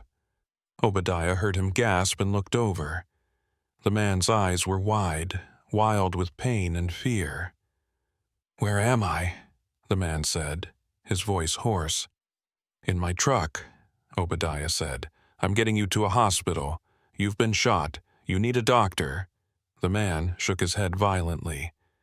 No hospital. He'll find me there. He'll finish it." "Who?" "Lyle Briscoe?" The man's eyes locked onto Obadiah's. "You know him? You said his name, before you passed out. Who is he?" The man leaned back against the seat, wincing. "He's the foreman of the ranch, the one we just left." Obadiah's hands tightened on the wheel. "Why did he shoot you?" The man was quiet for a long moment. Then he said, "Because I saw something I wasn't supposed to see. And now he's going to make sure I don't talk." Obadiah wanted to ask more questions, but the man's eyes closed again, and his breathing became shallow. Obadiah looked at the GPS. The storm was starting to thin. He could see maybe 20 feet ahead now. And according to the GPS, the nearest hospital was in Lordsburg, 40 miles north. 40 miles through back roads and open desert. 40 miles with a dying man and someone named Lyle Briscoe hunting them. Obadiah reached for his CB radio. He needed to call for help. Police, ambulance, somebody. But before he could key the mic, a new voice crackled through the speaker. A man's voice, deep, calm. "Obadiah Kincannon, I know you're listening. I know you've got him, and I know where you're going." Obadiah's blood ran cold. He grabbed the mic. "Who is this?" The voice came back. "This is Lyle Briscoe, and you just made the biggest mistake of your life." Obadiah stared at the CB radio like it was a rattlesnake coiled on his dashboard. Lyle Briscoe's voice still echoed in the cab, that calm, measured tone that promised violence without raising a decibel. Obadiah keyed the mic with a hand that wasn't quite steady. "I don't know what you think is happening here, but I've got an injured man who needs medical attention. I'm taking him to a hospital, that's all." Static hissed for 3 seconds. Then Briscoe's voice returned, still unhurried, still certain. "You're driving a white Kenworth T680 with a reefer unit. Colorado plates. DOT number 28476X5. You picked up a load of produce in Las Cruces this morning at 6:47 a.m. Your delivery window closes at midnight tonight in Douglas. You're 43 years old. You live in Deming. You've got a sister in Albuquerque and a niece who just started college at NMSU. You want me to keep going, or are you starting to understand how much trouble you're in?" Obadiah's mouth went dry. The wounded man beside him groaned softly, still unconscious, blood seeping through the makeshift pressure bandage Obadiah had fashioned from a shop rag. "How do you know all that?" "I know everything that moves through this county," Briscoe said. "Every truck, every car, every person who thinks they can just drive through without anybody noticing. This is my territory, Kincannon, has been for 20 years, and the man bleeding in your truck, he made the mistake of thinking he could take something that doesn't belong to him. Now you're making the same mistake." Obadiah glanced at the wounded man. Even unconscious, his face was tight with pain, sweat beading on his forehead despite the cool air from the AC. "He needs a doctor. Whatever he did, whatever you think he did, that's between you and him. I'm just trying to save his life." "Noble," Briscoe said. "Stupid, but noble. Here's what's going to happen. You're going to pull over. You're going to leave him on the side of the road. And you're going to drive away. Do that, and you'll make your delivery window. You'll go home tonight. You'll see your family again. But if you keep driving toward Lordsburg, if you try to get him to that hospital, you won't make it. I promise you that." The line went dead. Obadiah tried to respond, but the channel was empty now. He switched frequencies, tried Channel 9, tried several others, nothing. Briscoe had said what he wanted to say and disappeared. The storm was thinning out now. Obadiah could see maybe 50 yards ahead, the road emerging from the dust like a dark ribbon unfurling. He checked his mirrors. Nothing behind him yet, but that didn't mean much. The GPS showed he was on County Road 338, a 2-lane strip of asphalt that cut north through ranch land toward the highway that would take him to Lordsburg. 28 miles to go. The wounded man stirred, his eyes fluttering open. He looked at Obadiah, then down at his side where the blood had soaked through his shirt and the shop rag. "How bad?" he asked, his voice barely above a whisper. "Bad enough," Obadiah said. "You need a hospital. There's one in Lordsburg. We'll be there in maybe 30 minutes if this storm clears." The man shook his head weakly. "He'll stop you, Briscoe. He's got people everywhere. Sheriff's Department, Highway Patrol, he owns half this county." "Who are you?" Obadiah asked. "Why does he want you dead?" The man closed his eyes. "Doesn't matter. What matters is you need to leave me. He's right. You keep going, he'll kill us both." Obadiah kept his eyes on the road. "I'm not leaving you. You don't understand," the man said, his voice getting weaker. "Briscoe isn't just some ranch foreman. He's running something bigger, something that if people knew about, if it got out, it would bring federal attention down on this whole area. That's why he can't let me get to a hospital, because I'll talk, and once I talk, it's over for him." "What's he running?" The man coughed, a wet, painful sound. "Human trafficking. He uses the ranch as a way station. People coming north across the border. They get picked up, brought to the ranch, held there until transport comes, sometimes for days, sometimes weeks. And if anyone causes problems, if anyone tries to leave or doesn't pay what they're supposed to pay, Briscoe handles it. That's his job. That's what he does. Obadiah felt his stomach turn. And you saw this? That's why he shot you? I work for him, the man said. Worked for him. I was supposed to be watching a group that came through last night. But one of them, a kid, maybe 16, he tried to run. Briscoe caught him, and what he did to that kid. The man's voice broke. I couldn't just stand there. I tried to stop him. That's when he shot me. Obadiah's hands tightened on the steering wheel. He thought about his niece, about the fact that she was barely older than the kid this man was describing. He thought about pulling over, about leaving this wounded man on the roadside like Briscoe had suggested. He thought about his delivery window, his paycheck, his quiet life in Deming that didn't involve ranch foremen who trafficked human beings and shot people who got in their way. And then he pressed the accelerator a little harder. We're going to Lordsburg, Obadiah said, and you're going to tell the police everything you just told me. The man opened his eyes and looked at Obadiah with something like gratitude, or maybe pity. You're a good man, Kincannon, better than me. But good men don't last long out here. The CB crackled again. This time it wasn't Briscoe's voice. It was a woman's voice, young, with the clipped efficiency of someone used to handling emergencies. This is Hidalgo County Dispatch to any units in the vicinity of County Road 338. We have a report of a stolen vehicle, white Kenworth commercial truck, possibly involved in a kidnapping. All units respond. Obadiah grabbed the mic. This is not a stolen vehicle. This is my truck. And this is not a kidnapping. I have an injured man who needs medical assistance. The dispatcher's voice came back immediately. Identify yourself, please. What's your location? Before Obadiah could respond, a new voice cut in. Male, authoritative. Dispatch, this is Deputy Haverly. I'm 8 miles south of the suspect vehicle. I'll intercept. Obadiah recognized the name. Quentin Haverly.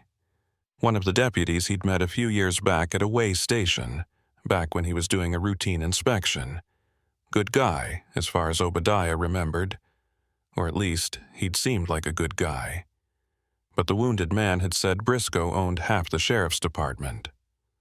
Obadiah keyed the mic. Dispatch, I'm not a suspect.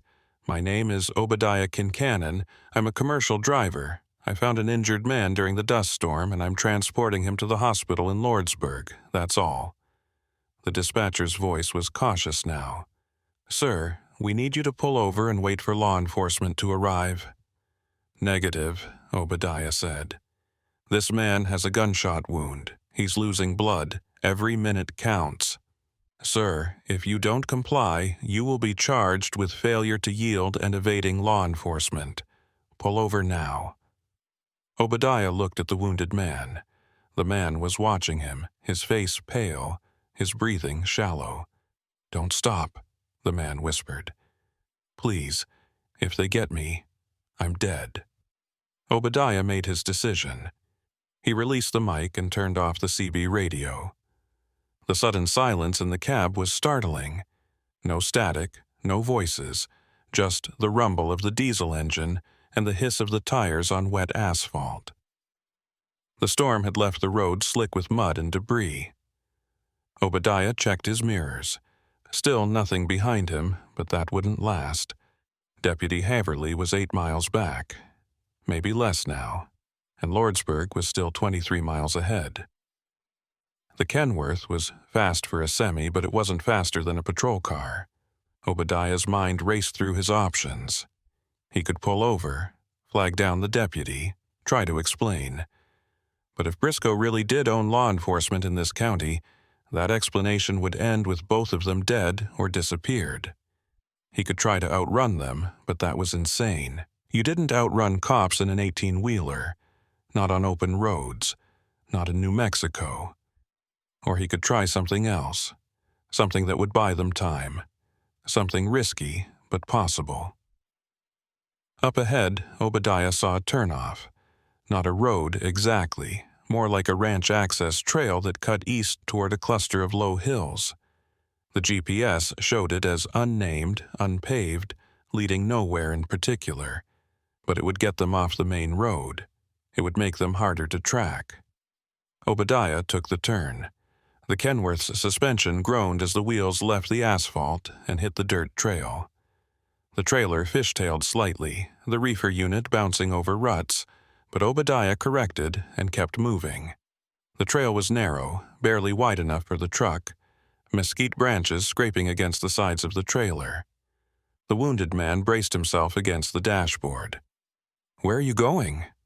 "Buying us time," Obadiah said. "If we stay on the main road, they'll catch us in 5 minutes. This way, maybe we've got 10. And then what? I don't know yet."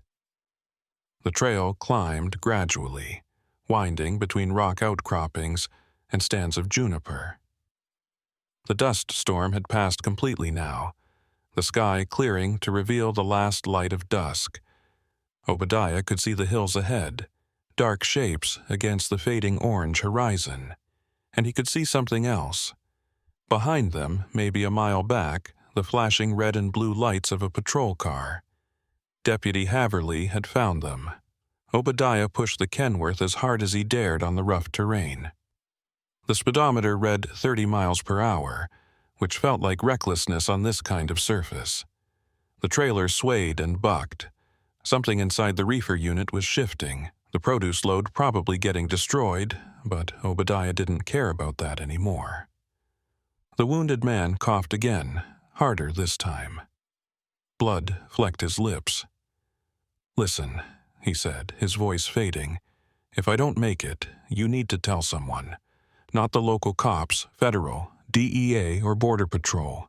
Tell them about the ranch. Tell them about Briscoe. Tell them there are people there right now, locked in the barn, waiting."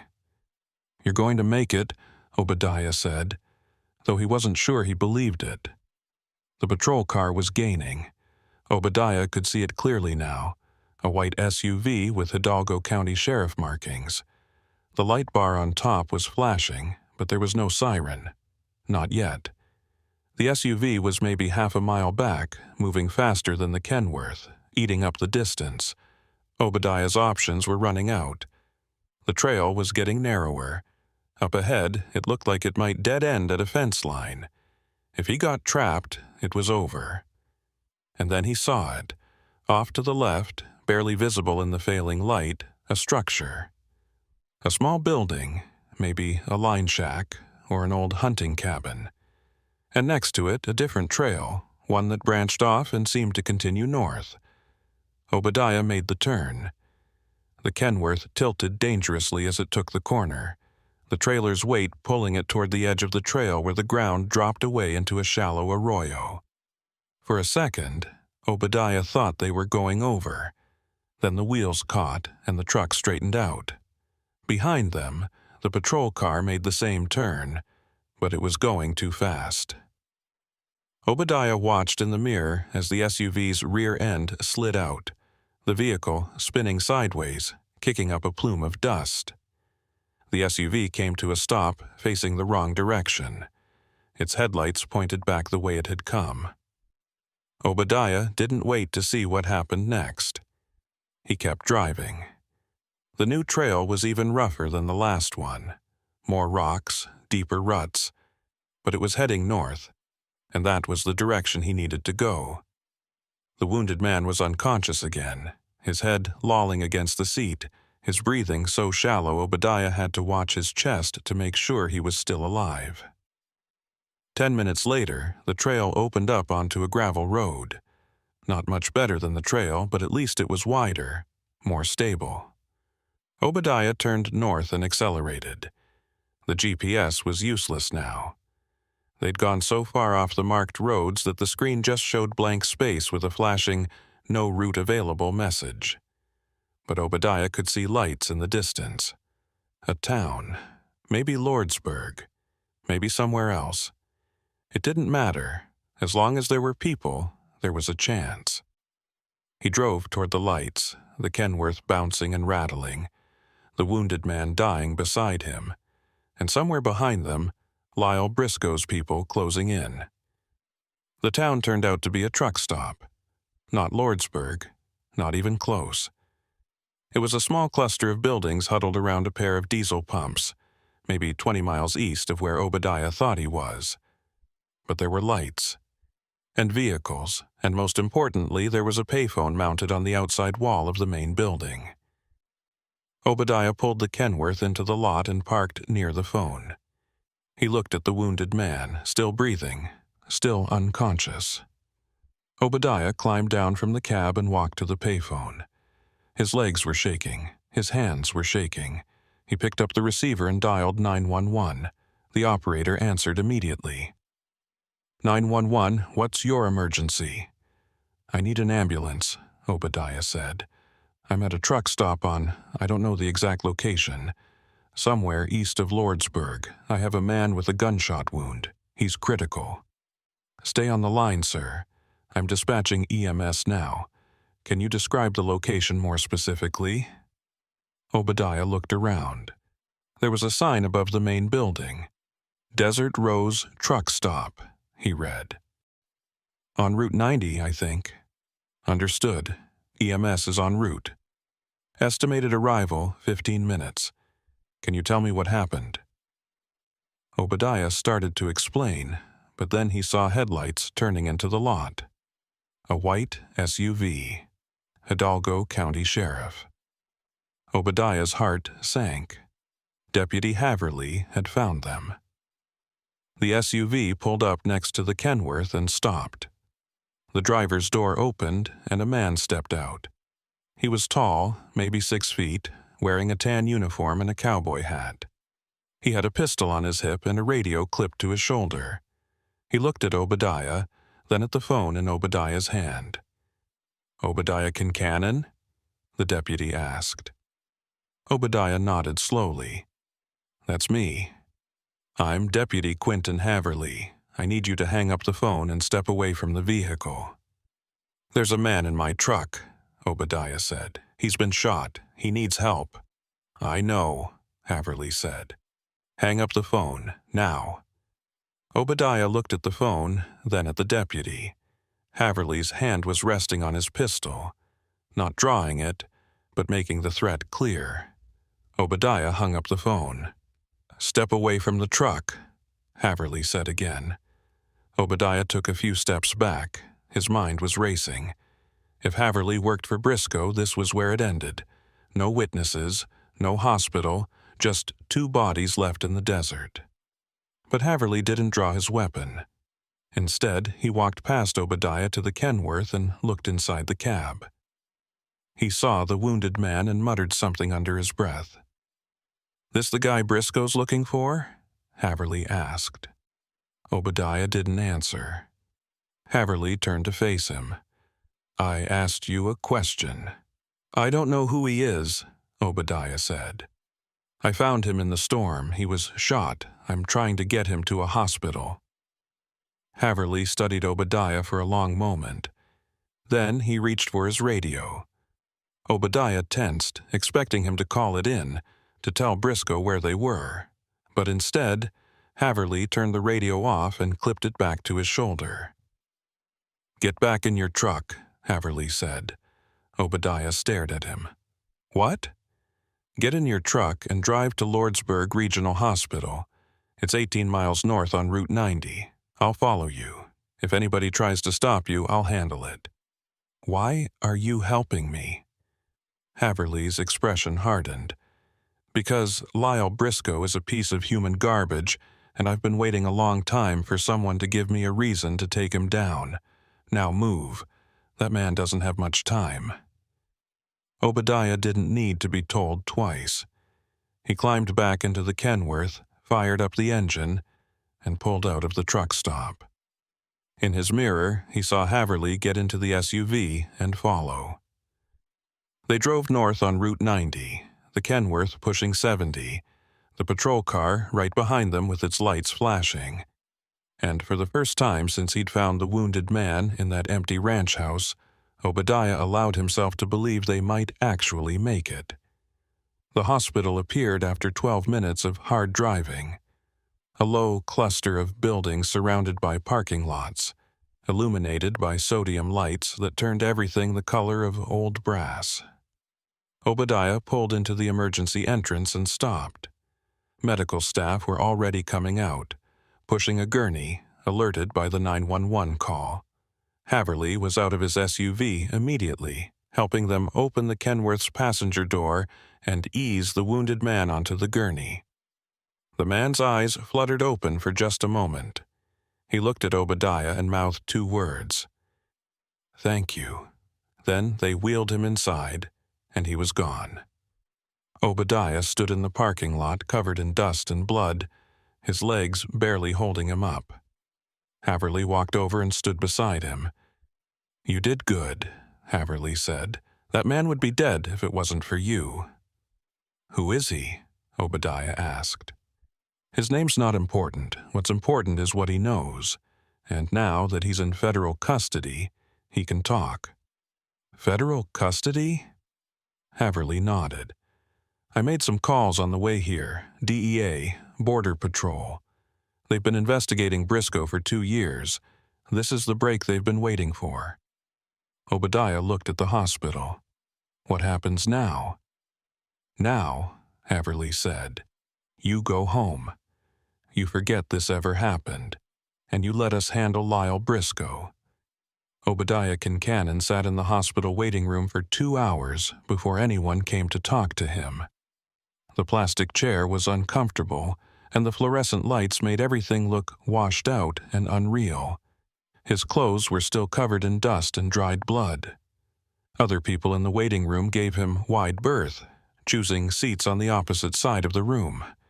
He didn't blame them. He looked like he'd crawled out of a grave. Deputy Haverly had disappeared into the emergency department with the medical staff, and Obadiah hadn't seen him since.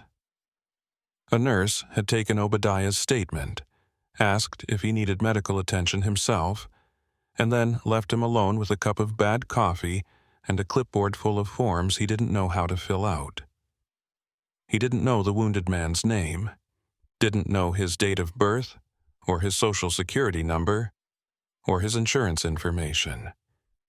All he knew was that the man had been shot by Lyle Briscoe, and that somewhere out there in the New Mexico night, Briscoe was still looking for them both.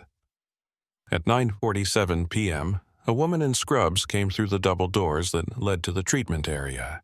She was in her mid-40s with gray-streaked hair pulled back in a tight bun, and the kind of face that had seen too many emergencies to be shocked by anything anymore. She scanned the waiting room until her eyes found Obadiah. She walked over and sat down in the chair next to him.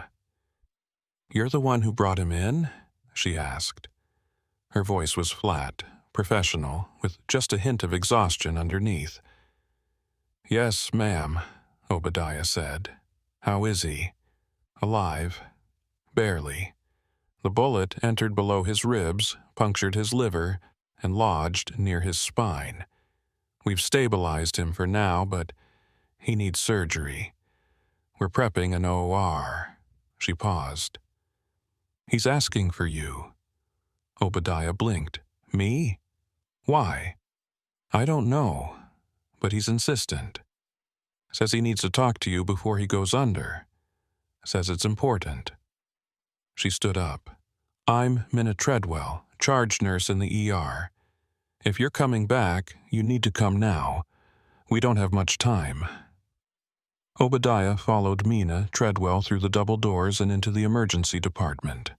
The smell hit him immediately. Disinfectant and blood and something else, something chemical and sharp that he couldn't identify.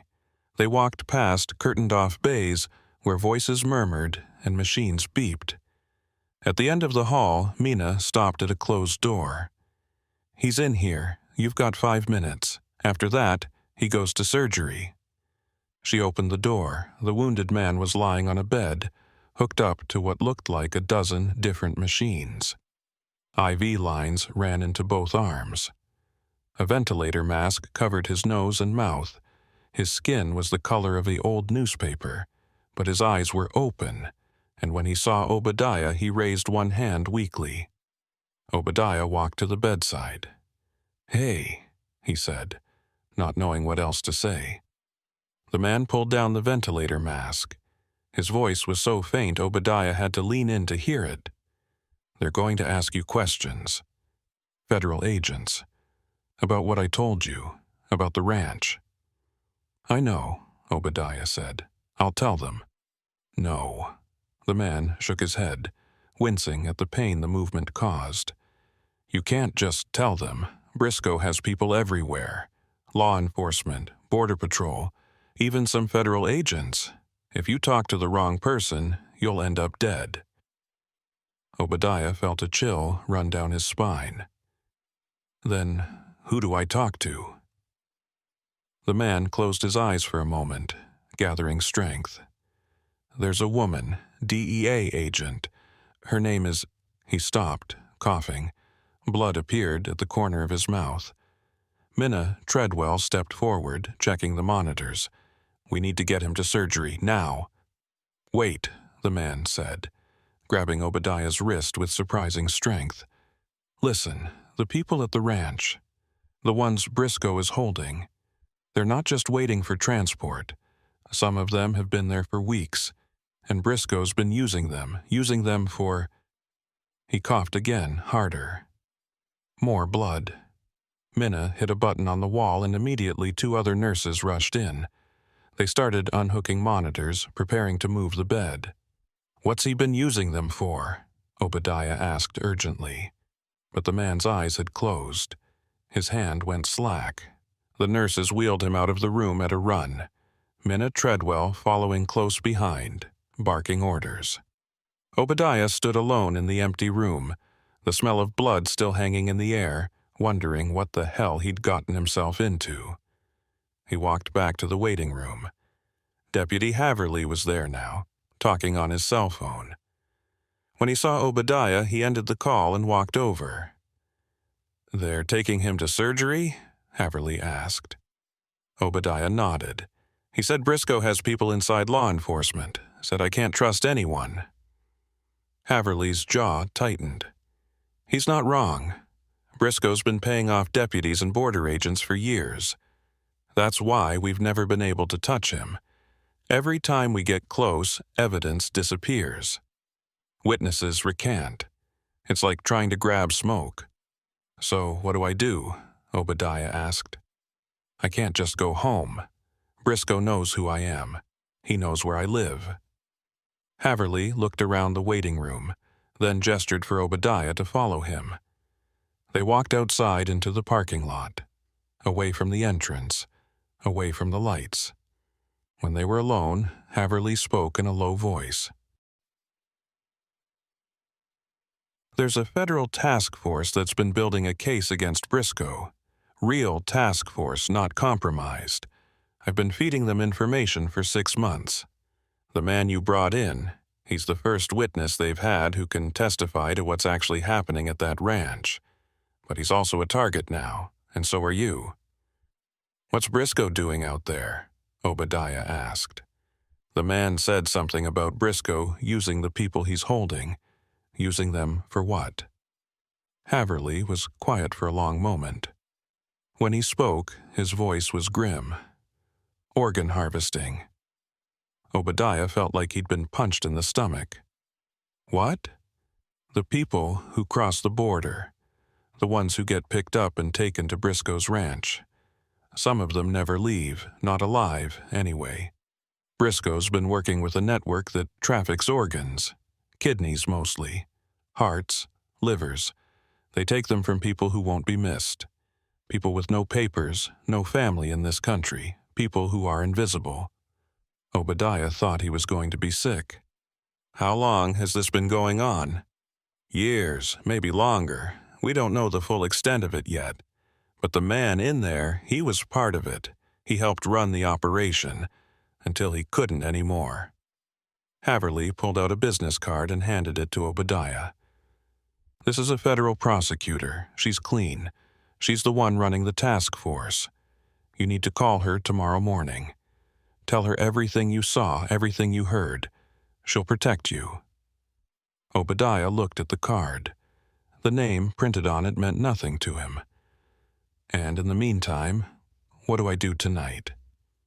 "You don't go home," Haverly said. "You find a motel somewhere far from here. You pay cash. You don't use your phone, you don't contact anyone, and you wait for her to call you back." "What about my truck? My delivery?" "Your delivery can wait. Your life can't." Haverly looked back at the hospital. "I need to stay here. Make sure nobody gets to our witness before he comes out of surgery. But you need to leave, now, before anyone else shows up asking questions."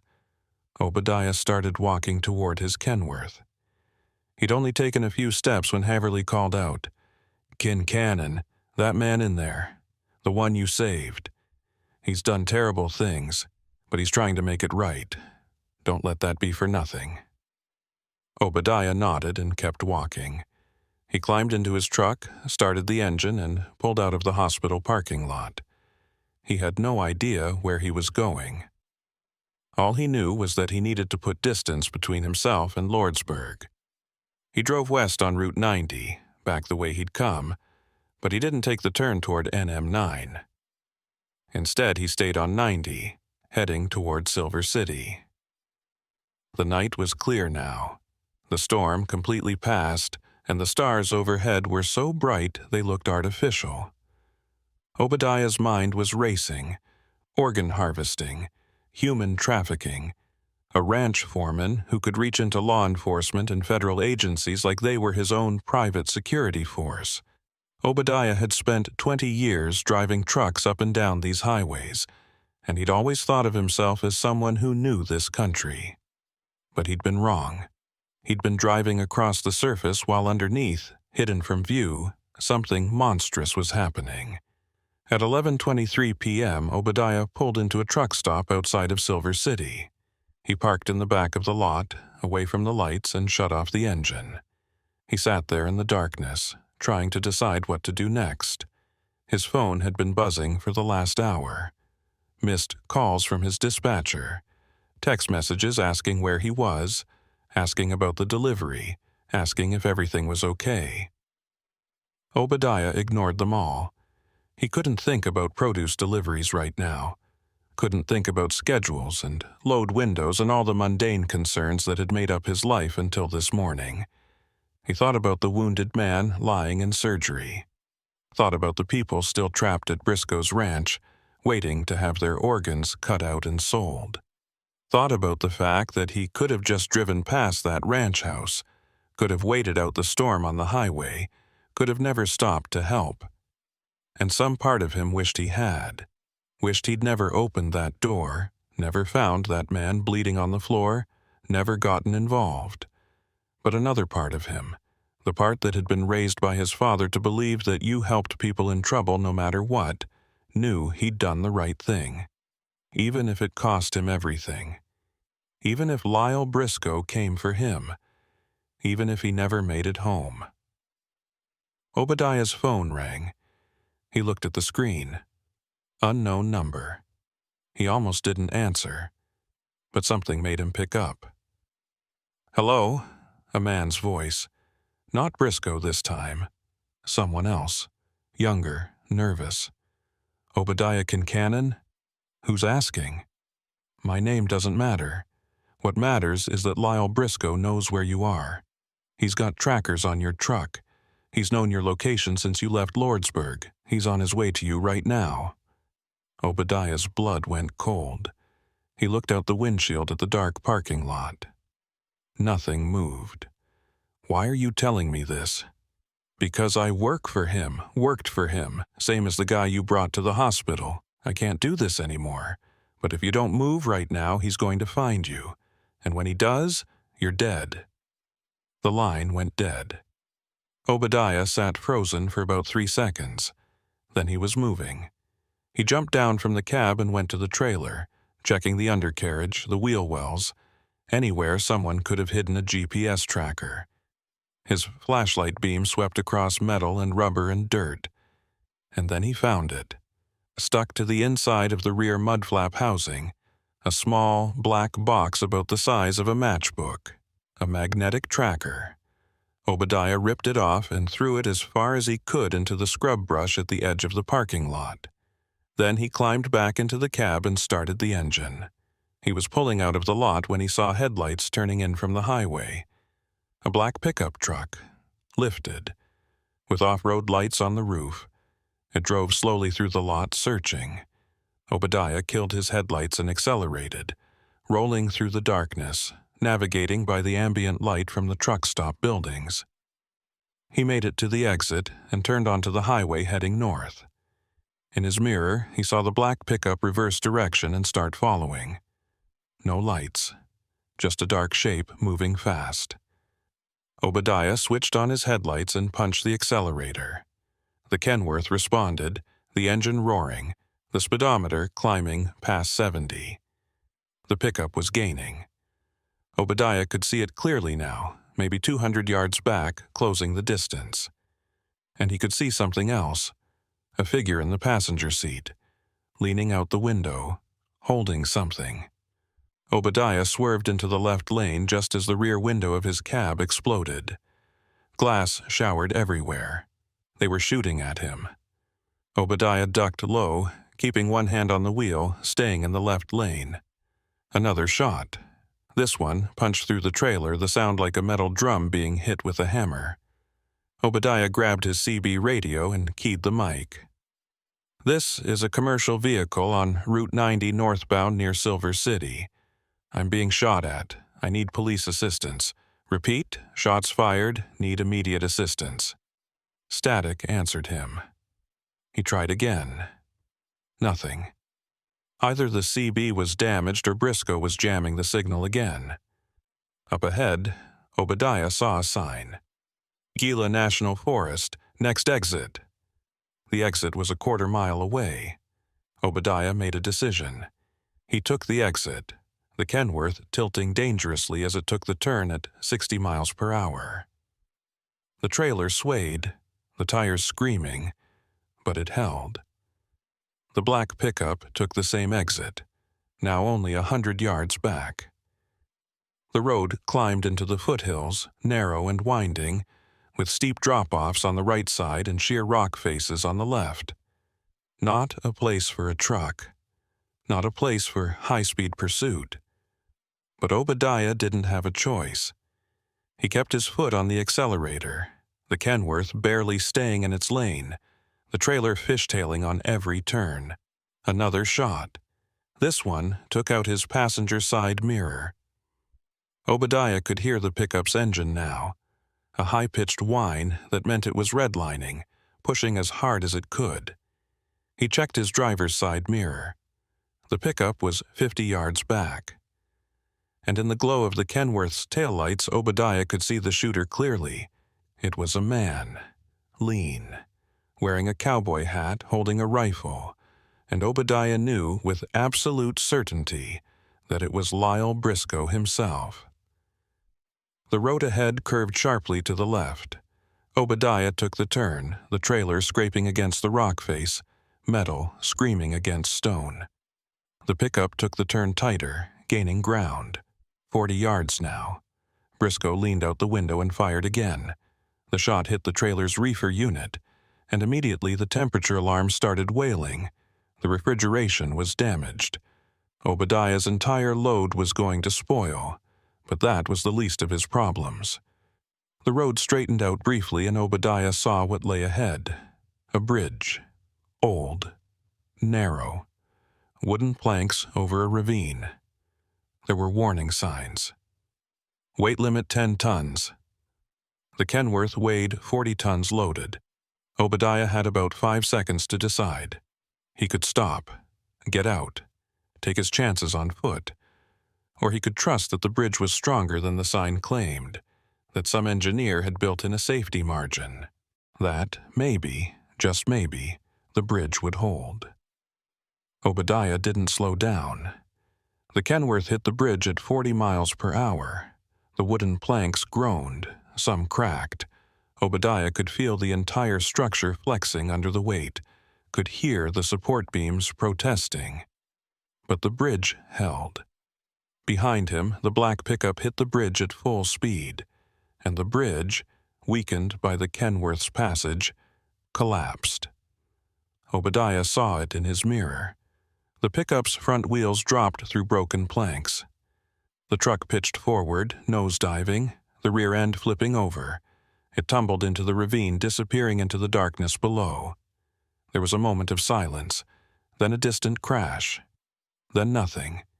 Obadiah stopped the Kenworth on the far side of the bridge and sat there, breathing hard, his hands shaking on the wheel. He looked back at the broken bridge.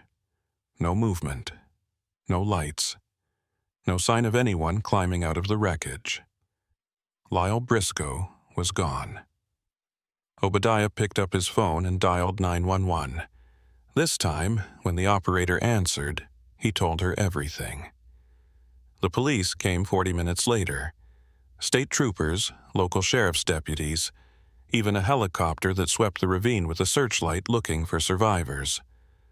Obadiah sat in his Kenworth, engine off, watching the emergency vehicles arrive one after another, their lights turning the night into a strobing carnival of red and blue. A trooper took his statement. Then another trooper asked the same questions. Then a detective arrived and asked everything all over again. Obadiah told them the truth. About the dust storm. About finding the wounded man. About Lyle Briscoe and the ranch and the GPS tracker. About the pursuit and the shooting and the bridge. He showed them the bullet holes in his truck. Showed them where the rear window had been blown out. Showed them the damaged reefer unit that was still wailing its alarm into the night. The detective listened to everything without interrupting. When Obadiah was finished, the detective closed his notebook and said, "You're lucky to be alive, Mr. Kincannon." Obadiah didn't feel lucky. He felt exhausted and scared and like he'd aged 10 years in the last 12 hours. They brought a tow truck to move Obadiah's Kenworth off the damaged bridge approach. The driver, a man in his 60s with oil-stained coveralls, shook his head as he hooked up the chains. "This bridge has been condemned for 2 years," he said. "State was supposed to tear it down last summer. Guess they never got around to it." Obadiah looked at the sagging structure, at the gaps where planks had fallen through, at the support beams that looked like they were held together by rust and prayer. He'd driven across that, at 40 miles per hour, with a 40-ton load. The fact that he was still alive didn't seem real. The detective came back around 2:15 a.m. "We found the vehicle," he said, "at the bottom of the ravine. It's pretty mangled. Fire department is working on extracting the occupants now." "Are they alive?" Obadiah asked. The detective's expression was unreadable. "We don't know yet, but even if they are, they're in bad shape." He paused. "The vehicle is registered to a ranch about 60 miles south of here. The Circle Cross Ranch. Ever heard of it?" Obadiah shook his head. "That's Lyle Briscoe's ranch," the detective said. "Or it was. Looks like we're going to have a lot of questions for Mr. Briscoe, assuming he makes it." They let Obadiah go at 3:30 a.m. The tow truck driver offered to haul the Kenworth to a repair shop in Silver City, but Obadiah declined. The truck was drivable, barely. The rear window was gone and the reefer unit was dead, which meant his entire load of produce was spoiling, but the engine ran and the wheels turned, and that was all Obadiah cared about right now. He just wanted to go home. He drove south on Route 90, retracing the route he'd taken 12 hours earlier, back when this had just been another delivery run, back when the worst thing he'd had to worry about was making his delivery window. The sun was starting to rise when he reached the outskirts of Deeming. The desert turned gold and pink in the early light, the kind of beautiful sunrise that travel magazines put on their covers. Obadiah barely noticed. He pulled into his driveway at 5:47 a.m. His house looked exactly the same as it had when he'd left yesterday afternoon. Small, quiet, safe. He sat in the truck for a long moment, not quite believing he was home. Then he climbed down and walked to the front door. His wife was awake. She must have heard the truck pull up. She opened the door before Obadiah could reach for his keys, and when she saw him, her expression went from relief to horror in about 2 seconds. "Oh my God," she said. "Obadiah, what happened to you?" Obadiah looked down at himself. His clothes were still covered in dried blood. His face was streaked with dust and sweat. His hands were shaking. He realized he must look like he'd been through a war. "Long story," he said. His voice sounded strange to his own ears, hollow. She pulled him inside and made him sit at the kitchen table. She brought him water, then coffee, then started asking questions. Obadiah told her everything. About the storm, the ranch house, the wounded man, Lyle Briscoe, the hospital, the pursuit. All of it. When he was finished, his wife sat across from him, her face pale. "You could have been killed," she said. "I know. You could have just kept driving. You didn't have to stop at that ranch. You didn't have to help that man. I know that too." She reached across the table and took his hand. "But you did, because that's who you are." Obadiah squeezed her hand but didn't say anything. He didn't feel like a hero. He felt like someone who'd stumbled into something terrible and barely crawled out alive. His phone rang. Obadiah looked at the screen. Unknown number. He almost didn't answer, but his wife nodded at him. He picked up. "Hello." "Mr. Kincannon, this is Minna Treadwell, from Lordsburg Regional Hospital. I'm calling about the patient you brought in last night." Obadiah sat up straighter. "How is he?" "He made it through surgery. He's in ICU now, stable but critical. He's asking for you again." Obadiah closed his eyes. "What does he want?" "He says he needs to tell you something. Something he didn't get to say before. The doctors say he might not make it through the next 24 hours. If you want to talk to him, you should come soon." Obadiah looked at his wife. She was watching him with an expression he couldn't quite read. "I'll be there in 2 hours," he said. He ended the call. His wife stood up. "I'm coming with you." Obadiah started to protest, but she cut him off. "Don't argue. You're not driving back to Lordsburg by yourself, not after everything that just happened." They took her car, a 10-year-old Honda Accord that felt strangely normal after the chaos of the night before. Obadiah sat in the passenger seat and watched the desert roll past. His wife drove in silence for the first hour, then said, "Do you think they'll catch the others? The people who worked with Briscoe?" "I don't know," Obadiah said. "The detective said there's a federal task force investigating. Maybe they'll get them." "And if they don't?" Obadiah didn't have an answer for that. They reached Lordsburg at 8:15 a.m. The hospital looked different in daylight. Less menacing. Just another building in a small town where bad things sometimes happened. Minna Treadwell met them in the ICU waiting room. She looked like she'd been working all night, her scrubs rumpled, her eyes tired. But she managed a small smile when she saw Obadiah. "He's awake," she said, "but he's very weak. You'll only have a few minutes." She led them down a hallway to a room with a closed door. "Your wife will need to wait here," Minna said. "Only one visitor at a time in ICU." Obadiah's wife nodded and squeezed his arm. "I'll be right here." Obadiah followed Minna into the room. The wounded man looked even worse than he had the night before. His skin was gray, his lips cracked and dry. Tubes and wires ran from his body to machines that beeped and hummed. But his eyes were open, and when he saw Obadiah, he tried to smile.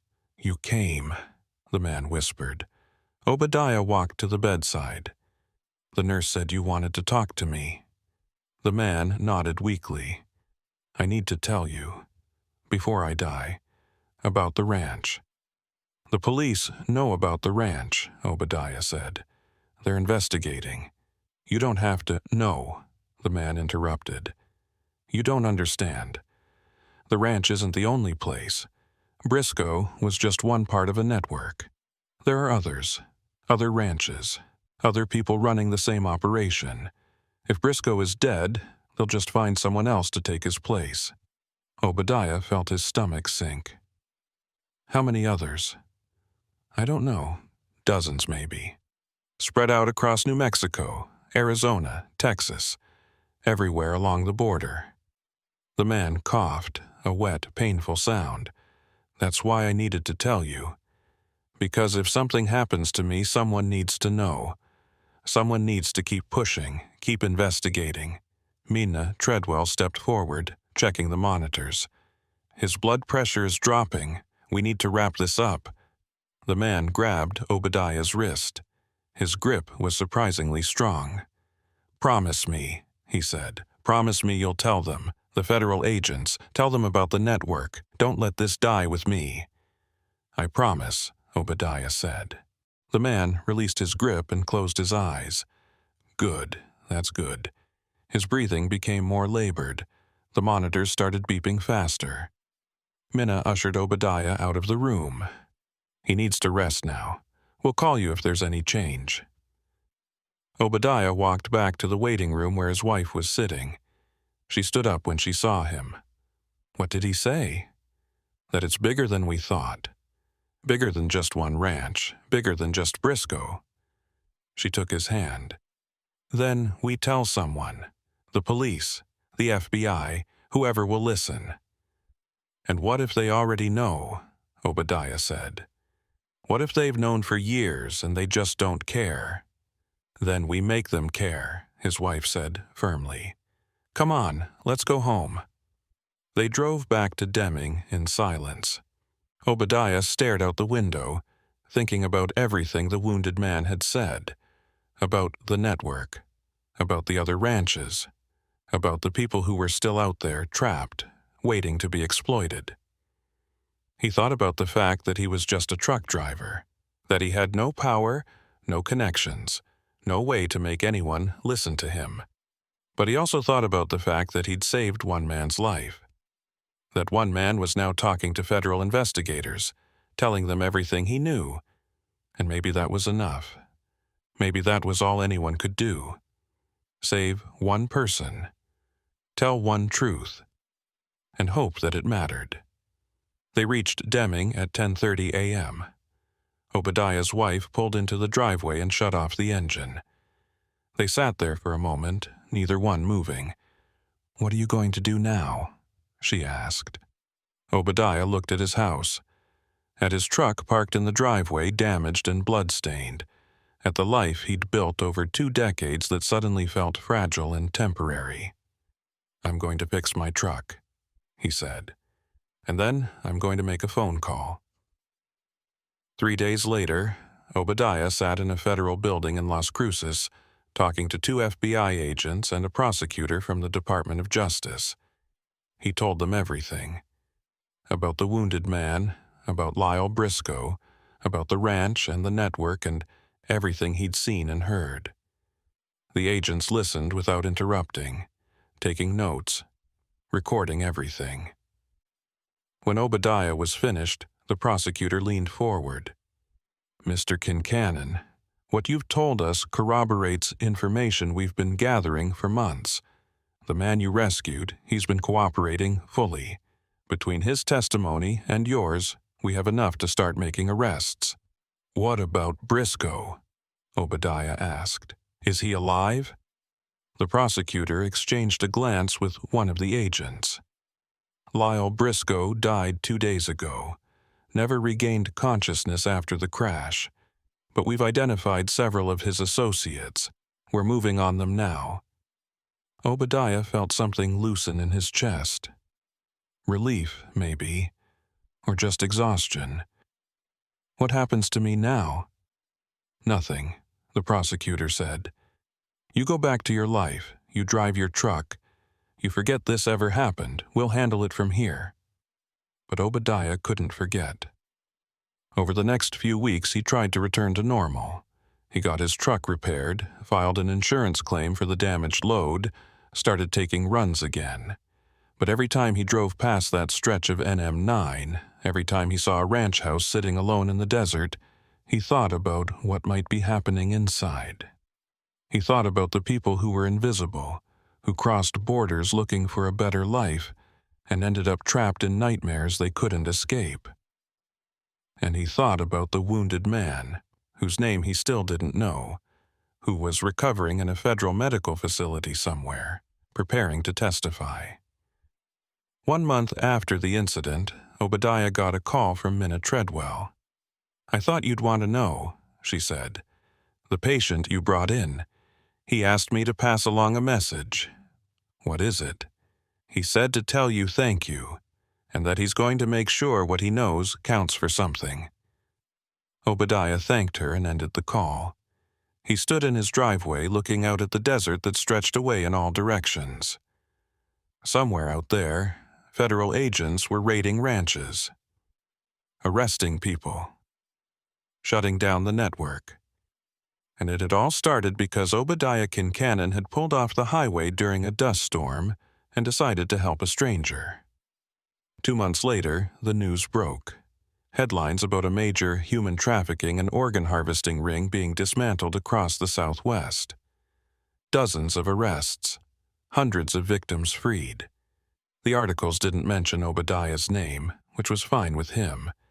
He didn't want recognition. He just wanted to know that it had mattered, that the choice he'd made that night had led to something good. He went back to driving, back to running loads up and down NM9, through the lonely stretches of desert where most people never stopped. But Obadiah stopped now. Every time he saw a ranch house, every time he saw a stranded vehicle, every time he saw someone who looked like they might need help, because he knew now what he'd always suspected, that the roads he drove every day weren't just routes on a map. They were arteries running through a landscape where terrible things happened just out of sight, where people disappeared and no one looked for them, where darkness thrived in the empty spaces between towns. And Obadiah Kincannon, truck driver, had learned that sometimes the most important thing you could do was refuse to look away, refuse to keep driving, refuse to pretend you didn't see. But the story didn't end there, because 3 months after Briscoe's death, Obadiah started noticing things. Small things. A car that seemed to follow him for too many miles. A man at a truck stop who watched him a little too carefully. A phone call that disconnected the moment he answered. He told himself it was paranoia, that he was seeing patterns where there were none. But then he came home one evening and found his front door unlocked. Nothing was missing, nothing was disturbed. But someone had been inside. He knew it, could feel it. His wife wanted to call the police. Obadiah said no, because he remembered what the wounded man had told him, that the network was bigger than just one ranch, that there were others. And if Obadiah had helped bring down part of that network, maybe someone wanted to make sure he didn't help bring down the rest. He started varying his routes, changing his schedule, checking his truck for trackers before every run. He bought a dash cam and installed it in his Kenworth, started carrying a pistol in his glove box, even though he'd never fired a gun at anyone in his life. And every night, before he went to sleep, he checked the locks on his doors and windows, checked his security system, made sure his phone was charged and within reach. Because Obadiah had learned something that night on NM9, something that would stay with him for the rest of his life, that doing the right thing didn't always lead to a happy ending, that sometimes it just led to more danger, more fear, more looking over your shoulder. But he also learned that he could live with that, could live with the fear and the uncertainty and the knowledge that someone might come for him someday, because the alternative was living with the knowledge that he'd driven past someone who needed help, that he'd looked away when it mattered most. And Obadiah Kincannon wasn't that kind of man. So he kept driving, kept watching, kept his phone charged and his doors locked and his eyes open for anyone who might need help. Because that's what you did.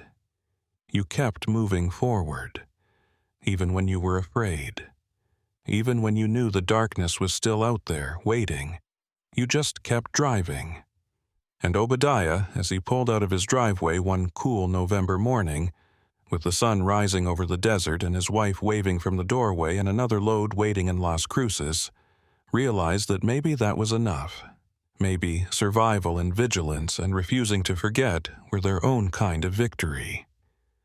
The road stretched ahead of him, empty and uncertain, and Obadiah drove into it anyway.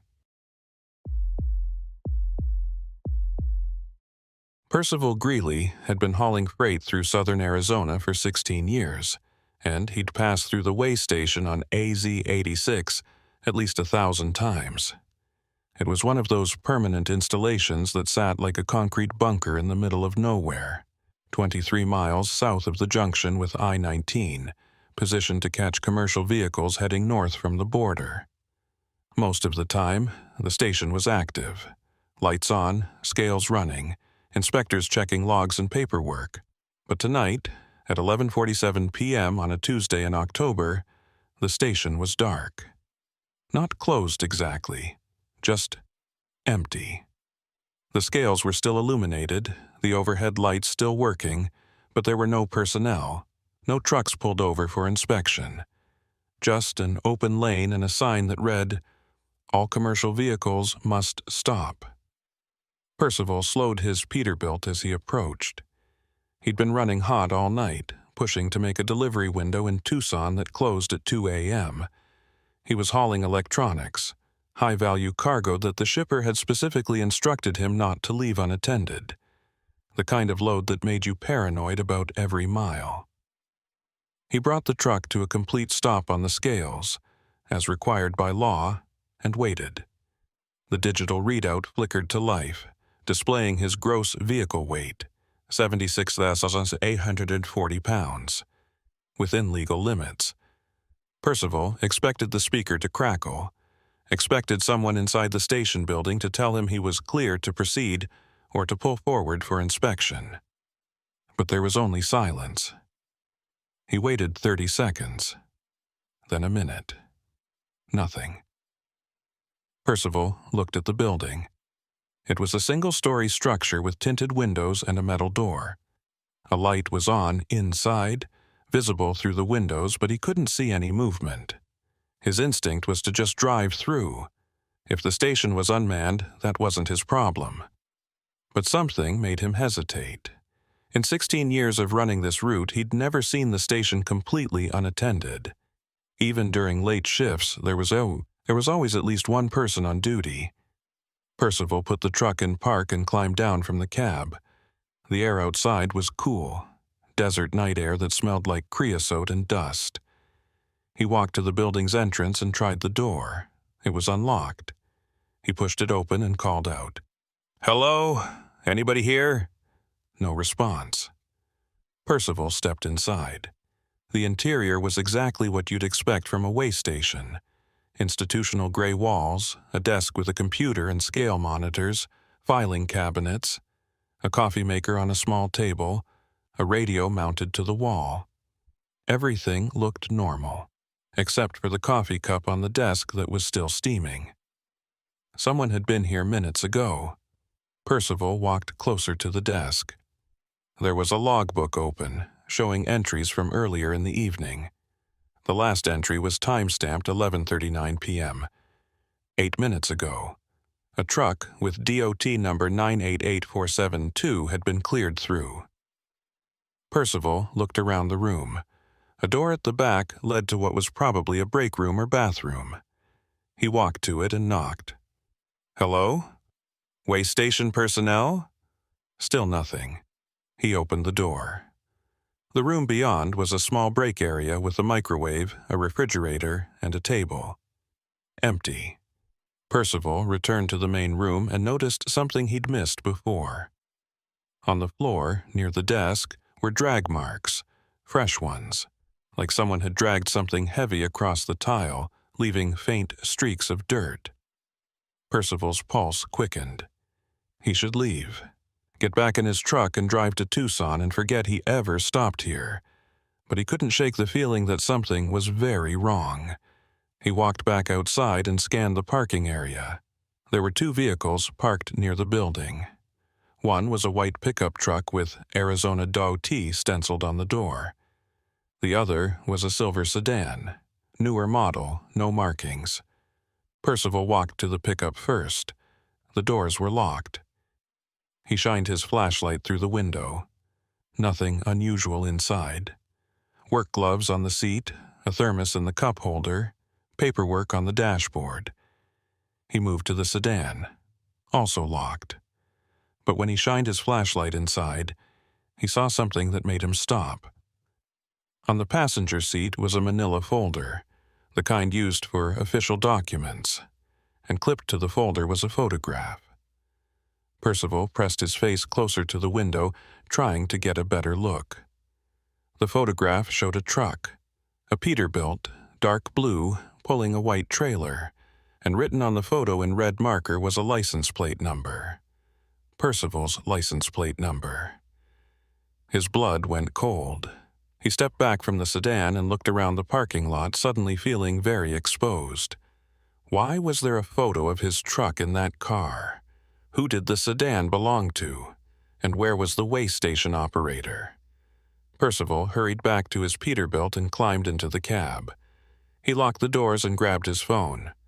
No signal. That wasn't unusual out here in the desert, but it felt ominous now. He started the engine and was about to put the truck in gear when he saw something in his side mirror. A figure, standing at the edge of the parking lot just beyond the reach of the overhead lights. Watching him. Percival's hand froze on the gear shift. The figure didn't move, didn't approach, just stood there, a dark silhouette against the darker desert. Percival flashed his high beams. The figure didn't react. Percival honked the horn, still nothing, and then, slowly, the figure raised one arm and pointed at Percival's truck.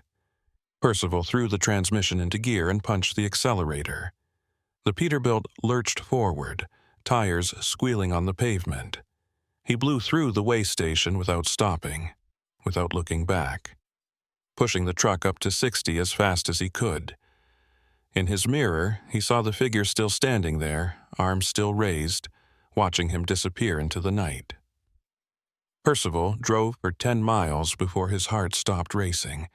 He tried his phone again, still no signal. He reached for his CB radio and switched to channel 19. "This is northbound AZ86, mile marker 63. Anybody out there listening?" Static answered him. He tried again. "Any trucks on 86?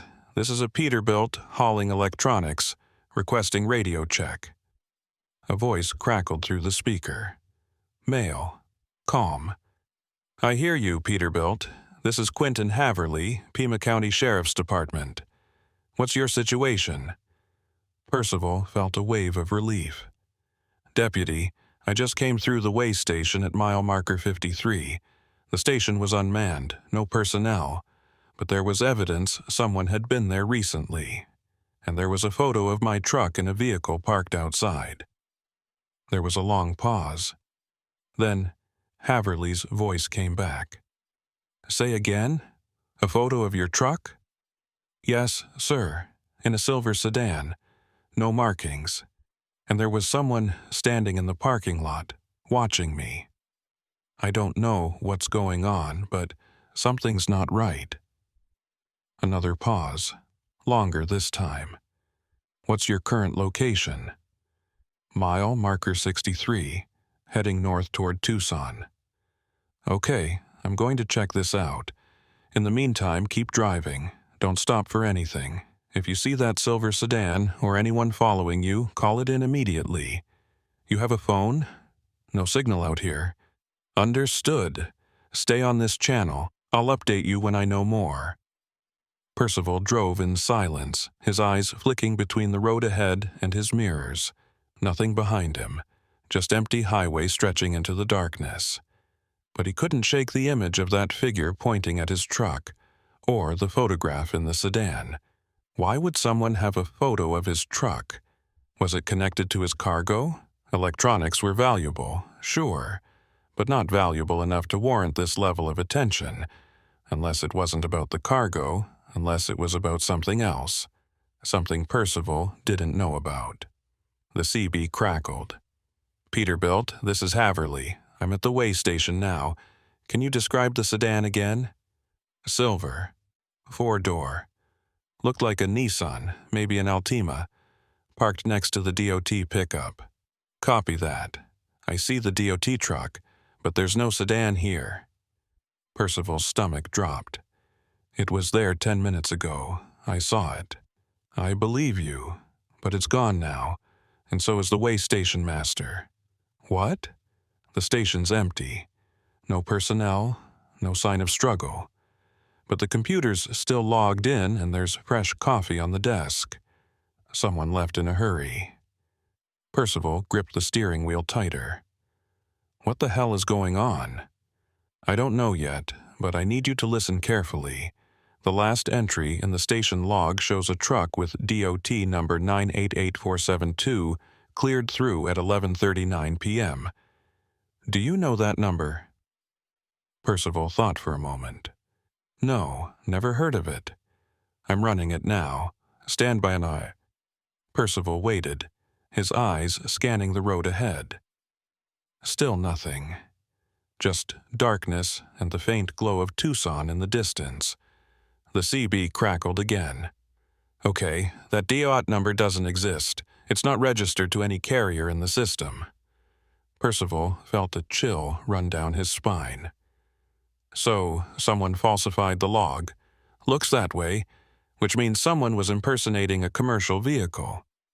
And the way station master either helped them or was forced to. And now he's missing. Yeah, and that silver sedan with your photo in it. That's not a coincidence. Someone's tracking you, Greeley. And I don't think it's about your cargo.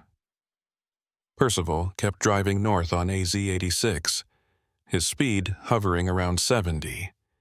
Faster than he'd normally push a loaded truck, but slow enough to maintain control.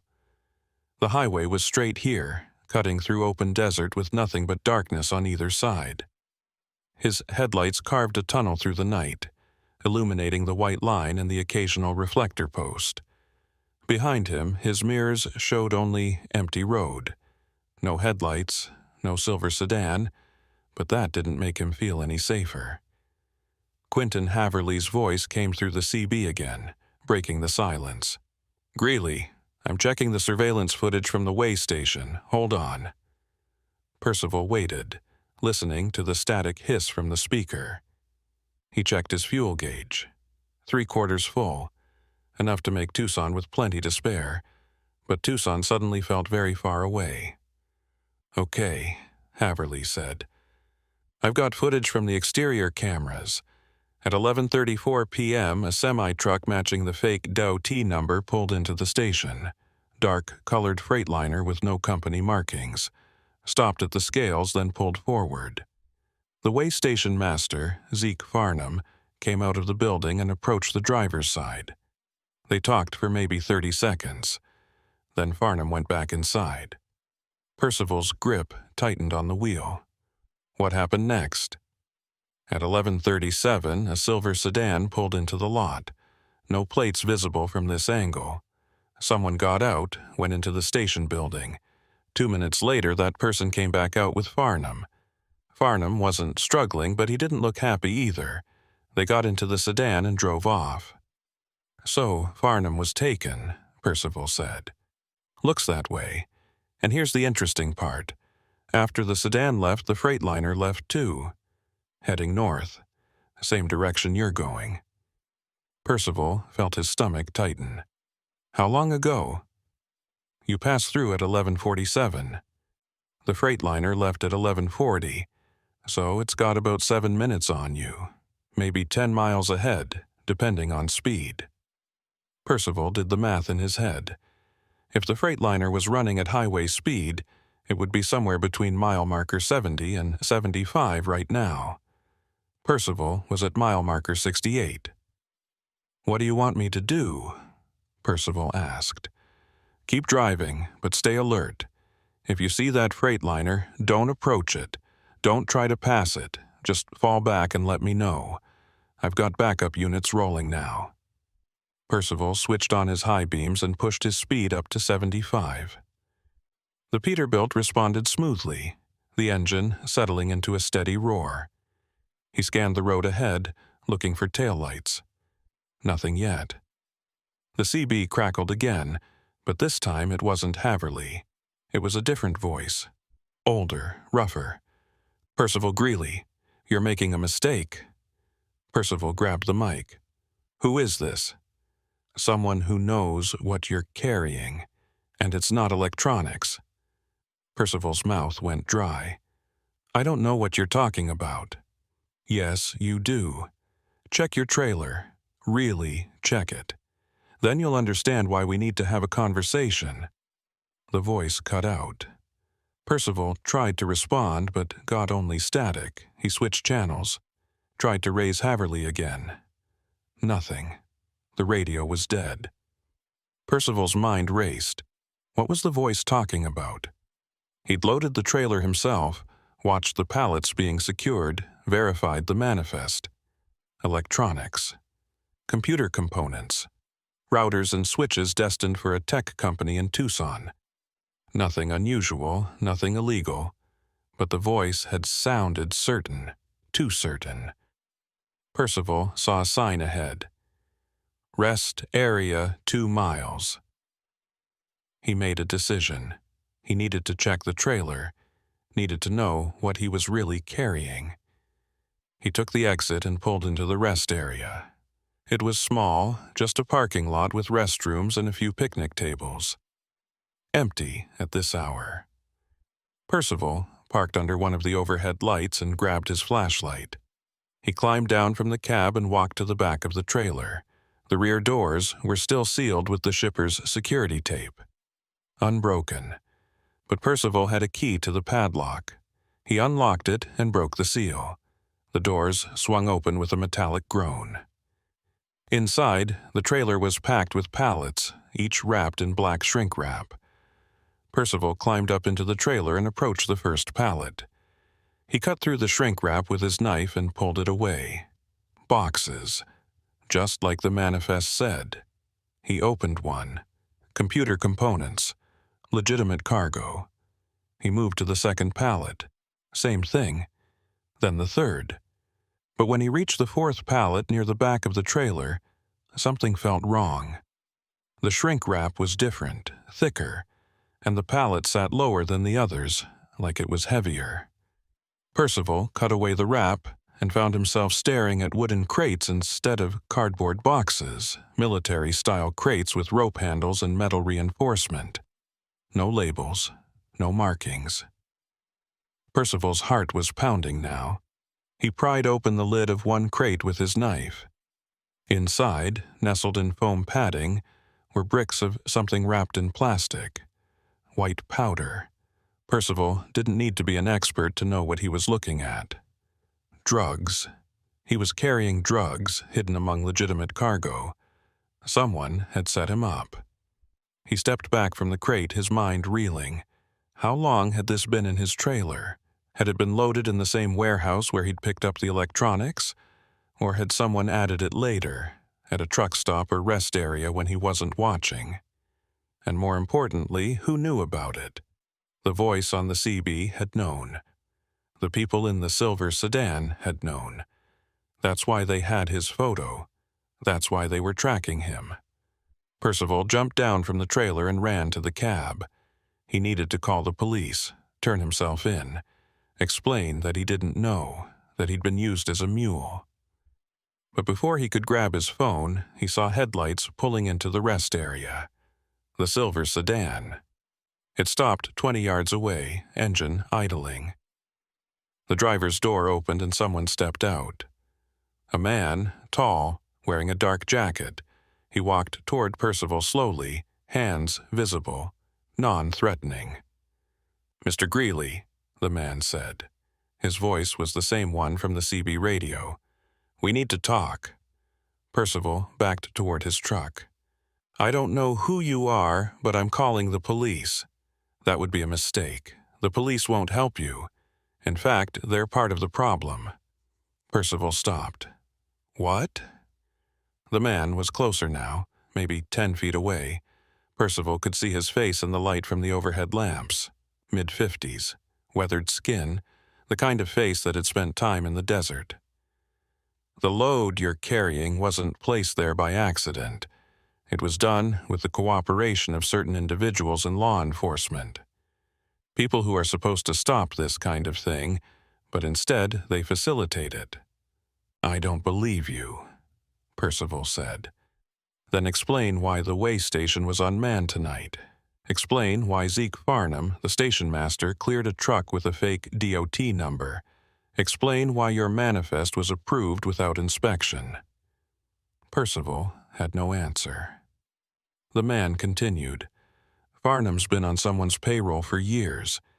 He lets certain trucks through without inspection, falsifies records, makes sure the wrong cargo looks like the right cargo.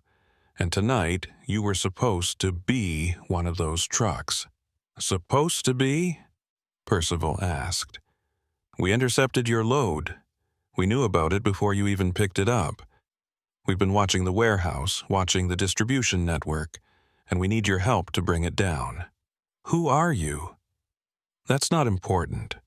What's important is that you're carrying 50 pounds of fentanyl. Street value about $2 million. If you deliver that load, you become part of a network that's killed hundreds of people. If you run, they'll find you and kill you. Your only option is to help us." Percival felt like the ground was tilting. "Help you how?" "Drive to Tucson like you're supposed to. Make the delivery. We'll be watching. When the people on the receiving end show themselves, we'll move in. You'll be protected. And when this is over, you'll walk away clean." "And if I say no?" The man's expression hardened. "Then I leave you here with 50 pounds of fentanyl in your trailer and an anonymous tip to the state police. You'll be in federal prison by morning." Percival looked at his truck, at the trailer full of poison, at the life he'd built over 16 years that was crumbling around him. "I want to talk to a real cop, someone I can verify." The man pulled out a phone and made a call. He spoke quietly, then handed the phone to Percival. "It's for you." Percival took the phone. "Hello?" "Mr. Greeley, this is Quentin Haverly. We spoke earlier on the CB." Percival recognized the voice. "Deputy Haverly?" "That's right. I'm part of a task force investigating drug trafficking along the AZ-86 corridor. The man you're talking to is one of our assets. He's telling you the truth. We need your cooperation." "How do I know this isn't a setup?" Percival asked. "You don't? But consider your options. Help us, and this ends tonight. Refuse, and you're facing federal trafficking charges. Your choice." The line went dead. Percival handed the phone back to the man. "What do I have to do?" The man smiled. It wasn't a warm smile.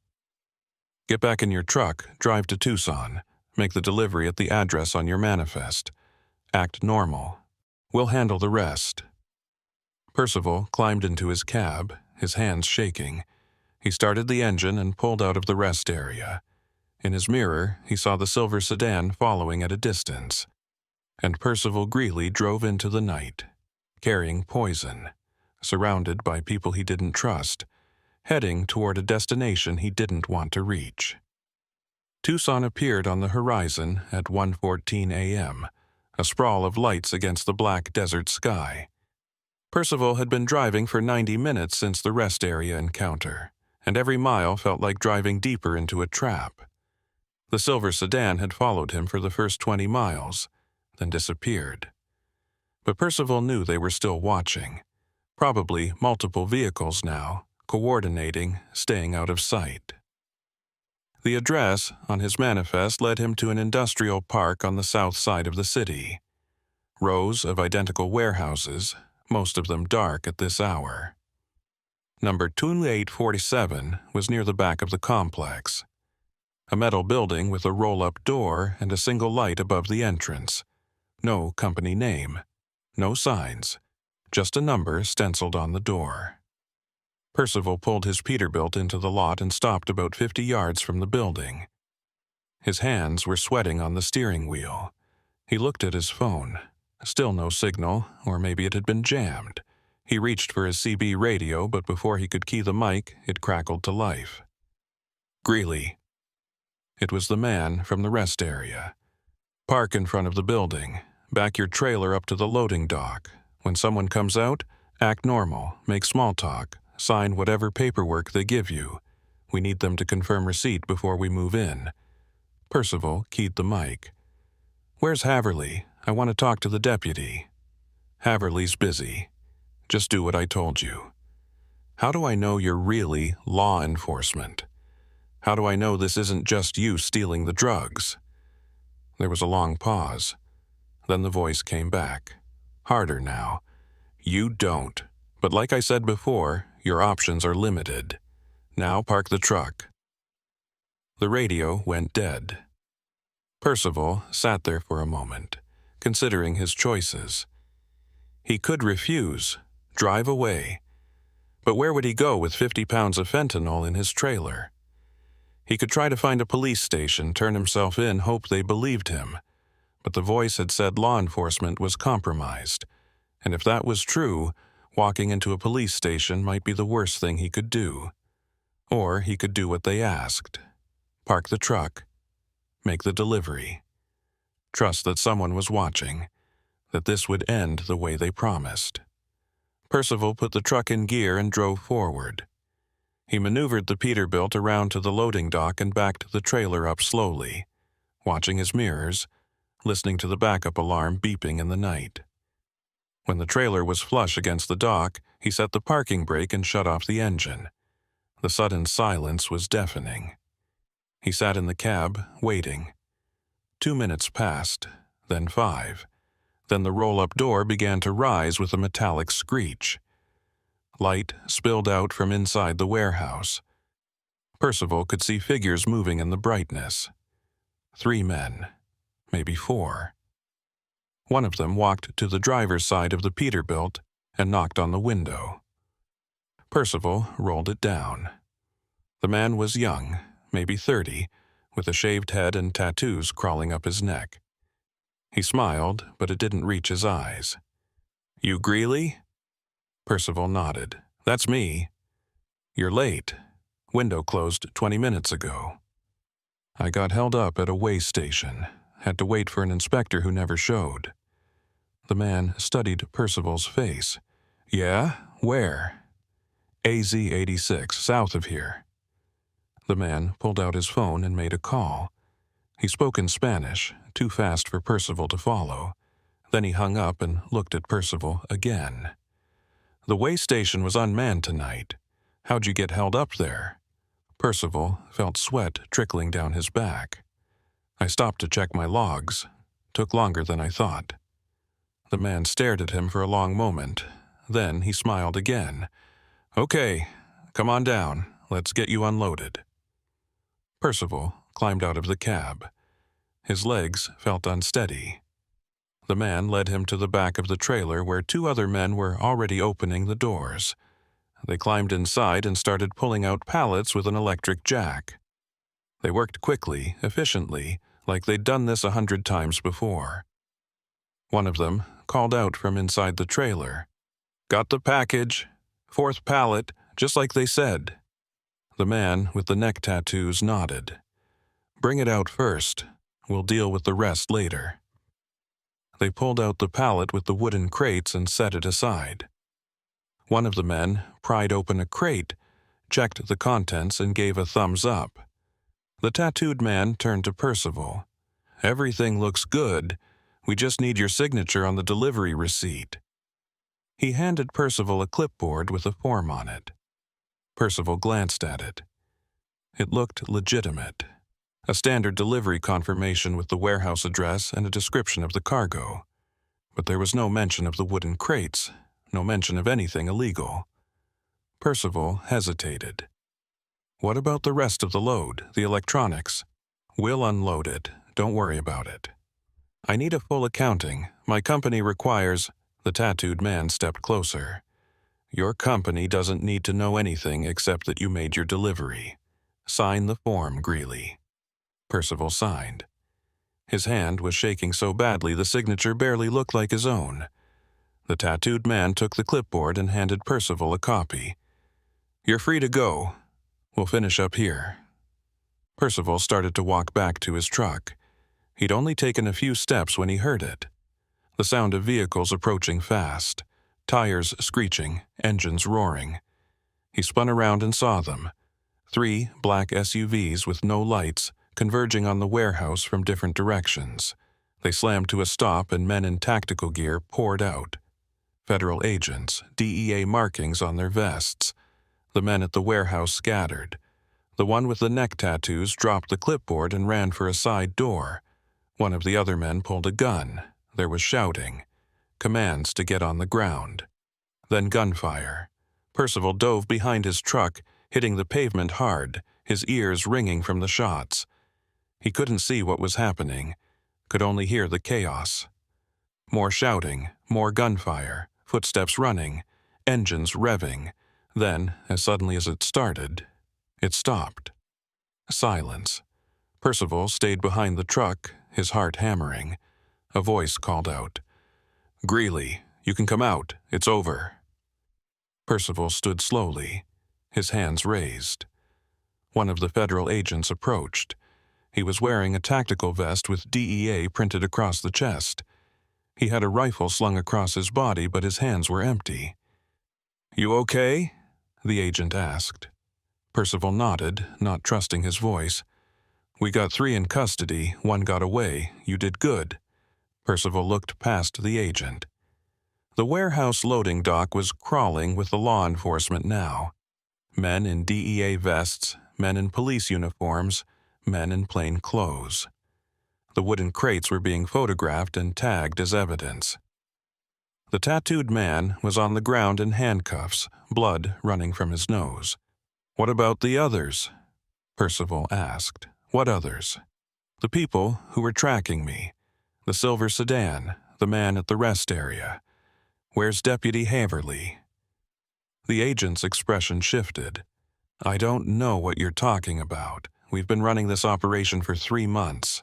We had a confidential informant inside the distribution network who tipped us off about tonight's delivery. There's no silver sedan, no Deputy Haverly involved in our operation." Percival felt cold. "But I talked to him, on the CB radio and on the phone. When was this?" 2 hours ago. Maybe less." The agent pulled out a radio and spoke into it quietly. Then he turned back to Percival. "I'm going to need you to come with me. We need to debrief you, get your full statement." "Am I under arrest?" "No, but you're a material witness. And if what you're saying is true, if someone was impersonating law enforcement, we need to know about it."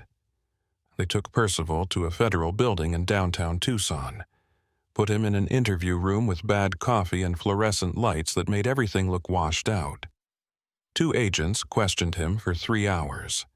Percival told them everything.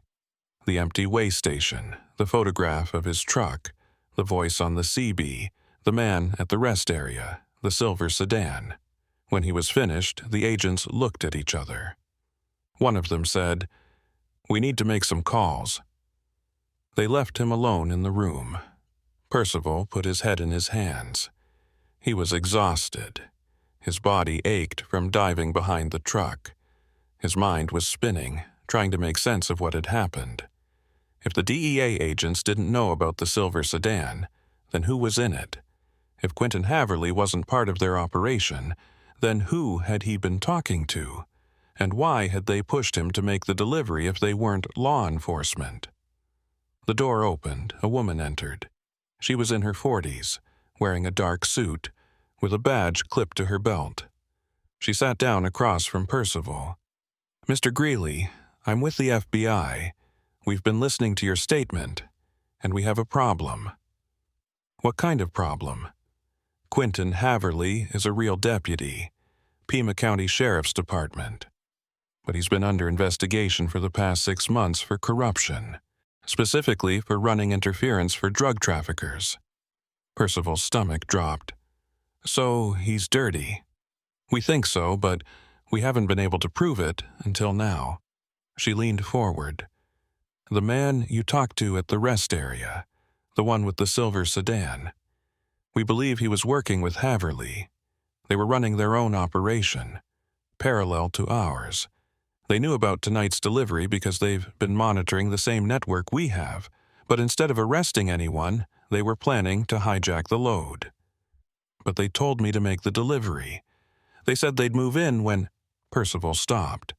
Understanding dawned on him. "They weren't going to arrest anyone. They were going to let me make the delivery, wait for the DEA raid, and then steal the drugs in the chaos." The FBI agent nodded.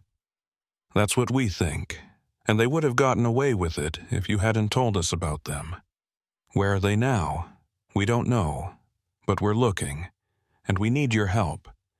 We need you to testify about your interactions with Haverly. Everything he said, everything he did.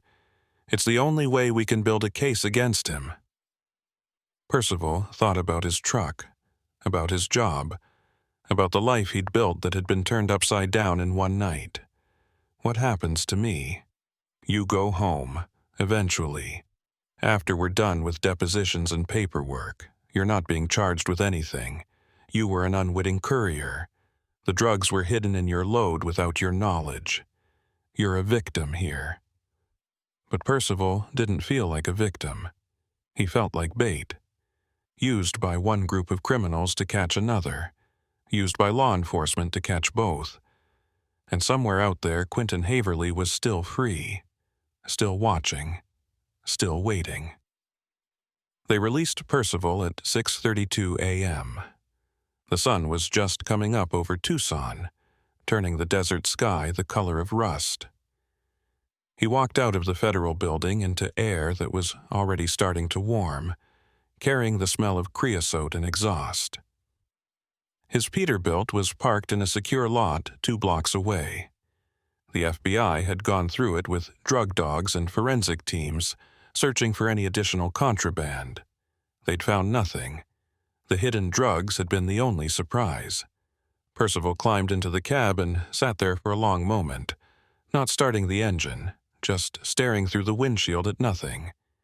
His phone had 17 missed calls. His dispatcher, his wife, his insurance company, people who wanted explanations he didn't know how to give. He started the engine and pulled out of the lot. He didn't head home. Not yet. Instead, he drove south on I-19, back toward the border, back toward AZ-86. He told himself he was just curious, that he wanted to see the way station in daylight, wanted to understand what had happened there. But the truth was darker. He needed to see it because some part of him still couldn't believe it was real. He reached the way station at 7:45 a.m. In daylight, it looked completely ordinary, just a concrete building beside the highway with scales and a small parking area. There were 2 vehicles parked outside now, an Arizona Dodge pickup and a police cruiser. Percival slowed as he approached, debating whether to stop. Then he saw someone standing near the entrance, a man in a uniform, tall, wearing a cowboy hat. Quentin Haverly. Percival's blood went cold. Haverly was just standing there, arms crossed, watching the highway, watching for someone, maybe watching for Percival. Percival's instinct was to accelerate, to blow past the station and keep driving, but something made him slow down instead, made him pull onto the shoulder 100 yards past the station. He put the truck in park and sat there, engine idling, trying to decide what to do. In his side mirror, he saw Haverly walking toward him, unhurried, confident, like a man who had all the time in the world. Percival's hand moved to his phone. He could call 911, tell them Haverly was here. But would they believe him? Would they get here in time? Haverly reached the passenger side of the truck and knocked on the door. Percival hesitated, then unlocked it. Haverly climbed in and closed the door behind him. "Mr. Greeley," Haverly said, settling into the passenger seat like they were old friends. "We need to talk." Percival kept his hands on the steering wheel. "The FBI told me about you. They said you're dirty." Haverly smiled. It was a cold smile. "The FBI tells a lot of stories. Most of them are incomplete. They said you were planning to steal the drugs, that you were using me. They're right about that. Partially. But they don't know the whole picture." Haverly pulled off his cowboy hat and set it on his lap. "The way station master, Zeke Farnham. You know what happened to him?" Percival shook his head. "We found him this morning, about 10 miles from here in a ravine off Highway 86. Shot once in the back of the head. Execution style." Percival felt sick. "You killed him?" "No, but I know who did. Same people who were supposed to receive your delivery last night. Same people who've been running drugs through this corridor for 5 years." Haverly looked out the windshield at the desert. Farnham wasn't corrupt by choice, Greeley. He was being blackmailed. They had photos of him with a prostitute. Threatened to send them to his wife, his church, his community. So he did what they asked. Let certain trucks through without inspection. Falsified records. And last night, when he tried to back out, when he realized what he'd become, they killed him. Percival stared at Haverly. "Why are you telling me this?" "Because you need to understand what you walked into. This isn't some simple drug bust. This is a network that reaches into every level of law enforcement in this state. Sheriffs, border patrol, even some feds. People who are supposed to stop this but instead make sure it runs smoothly." "And you're one of them," Percival said. Haverly was quiet for a moment. "I was. For 2 years I took money to look the other way, to tip them off when raids were coming, to lose evidence. I told myself I was just trying to survive, that everyone else was doing it too. But last night, when they killed Farnham, I realized I couldn't do it anymore." He turned to look at Percival. "The FBI thinks I'm running. They think I'm hiding. But I'm not. I came back here because I'm going to testify. I'm going to tell them everything I know, every name, every payoff, every dirty cop who's part of this." "Why?" Haverly looked down at his hat. "Because Zeke Farnham had a daughter, 16 years old. And this morning, when I heard he was dead, I thought about her. Thought about what her life is going to be like now. And I realized that's on me. I could have stopped this, could have said no, but I didn't. And now a good man is dead because I was a coward." Percival didn't know what to say. Part of him wanted to believe Haverly, wanted to think that people could change, that redemption was possible. But another part of him remembered the fear he'd felt last night, the manipulation, the way Haverly had used him like a chess piece. "What do you want from me?" Percival asked. "Nothing. I just wanted you to know that I'm sorry for putting you in danger, for lying to you, for making you part of this." Haverly opened the door and climbed out. He put his cowboy hat back on and looked at Percival through the open door. "You should go home, Greeley. Forget this happened. Live your life. Because this world, the one I've been living in, it'll eat you alive if you let it." Haverly closed the door and walked back toward the way station. Percival watched him go, then put the truck in gear and pulled back onto the highway. He drove north, away from the border, away from the way station, away from everything that had happened in the last 12 hours. But he couldn't shake the image of Haverly standing there alone in the morning sun, waiting to turn himself in. Couldn't shake the thought of Zeke Farnham lying in a ravine, killed for trying to do the right thing too late. Percival made it home by noon. His wife was waiting on the porch. She ran to him as he climbed down from the truck, wrapped her arms around him, held him tight. "I was so worried," she said. "The dispatcher said you were involved in some kind of police operation. Said they'd confiscated your load. What happened?"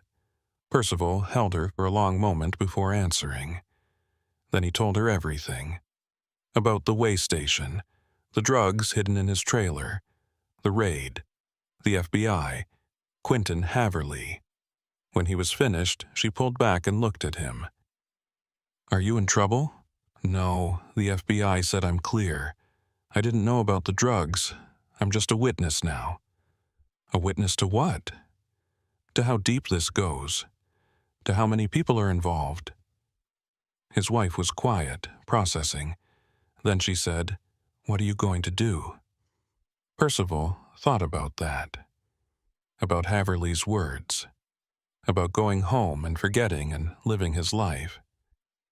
But he also thought about Zeke Farnham's daughter. About all the other people who'd been hurt by this network. About the fact that silence was a kind of complicity. "I'm going to testify," Percival said. "I'm going to tell them everything I saw, everything I heard, and then I'm going to hope it matters." Over the next 3 weeks, Percival gave his deposition to the FBI. He told them about the photograph in the silver sedan, about the man at the rest area, about his conversations with Haverly. The FBI confirmed that Haverly had turned himself in the same day Percival saw him at the way station.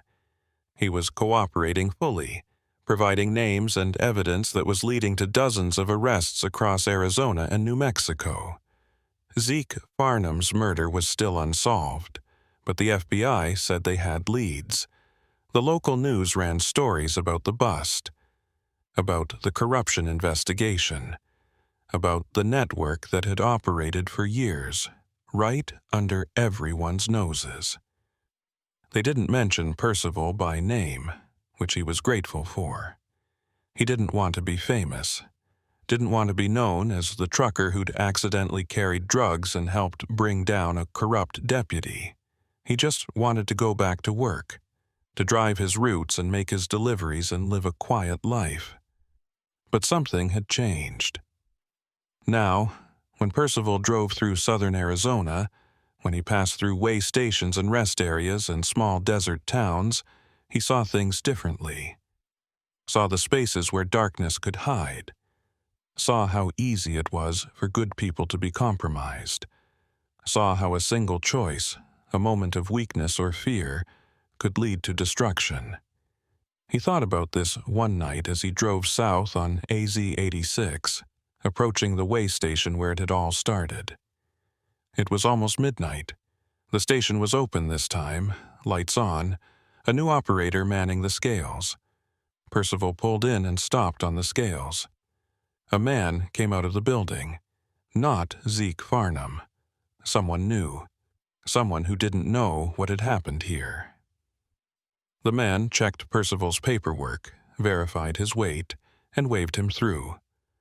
Normal procedure. No drama, no hidden drugs, no corrupt deputies, just a routine stop. Percival drove away, continuing south into the desert. But as he checked his mirrors, he saw something that made him slow down. A figure standing in the darkness near the way station building, just beyond the reach of the lights, watching him. Percival couldn't see the figure's face, couldn't tell if it was a man or a woman, couldn't tell if it was real or just a trick of shadows. But it was there, standing still, arms at its sides, and as Percival watched in his mirror, the figure raised one arm, pointed at his truck, just like that first night. Percival's heart started pounding. He accelerated, pushing the Peterbilt up to 70, putting distance between himself and the way station. He grabbed his CB radio, keyed the mic. "This is northbound 86. "Did anyone else just pass the way station at mile 53? Static answered him. He tried again. "Any trucks on 86? This is a Peterbilt requesting radio check." A voice crackled through. "I got you, Peterbilt. This is a westbound freightliner. What's your situation?" The voice was unfamiliar.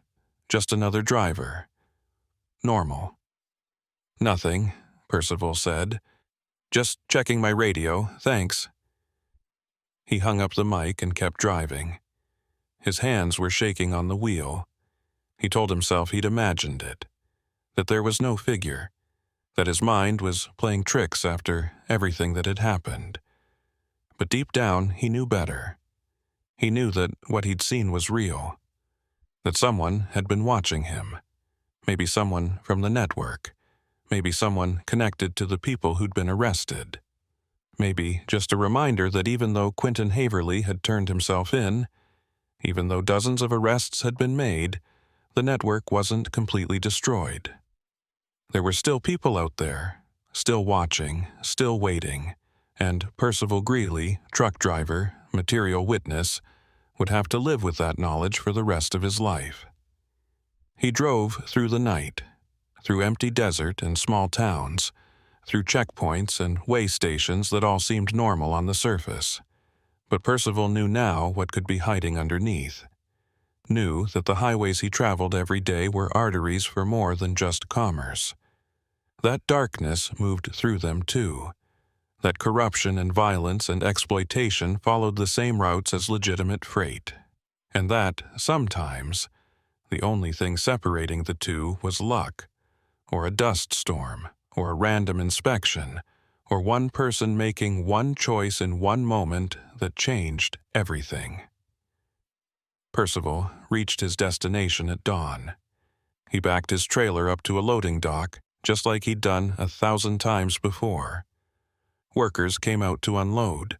They checked his manifest, signed his paperwork, sent him on his way. Normal, routine, safe. But as Percival pulled out of the lot and headed home, he couldn't shake the feeling that he was still being watched.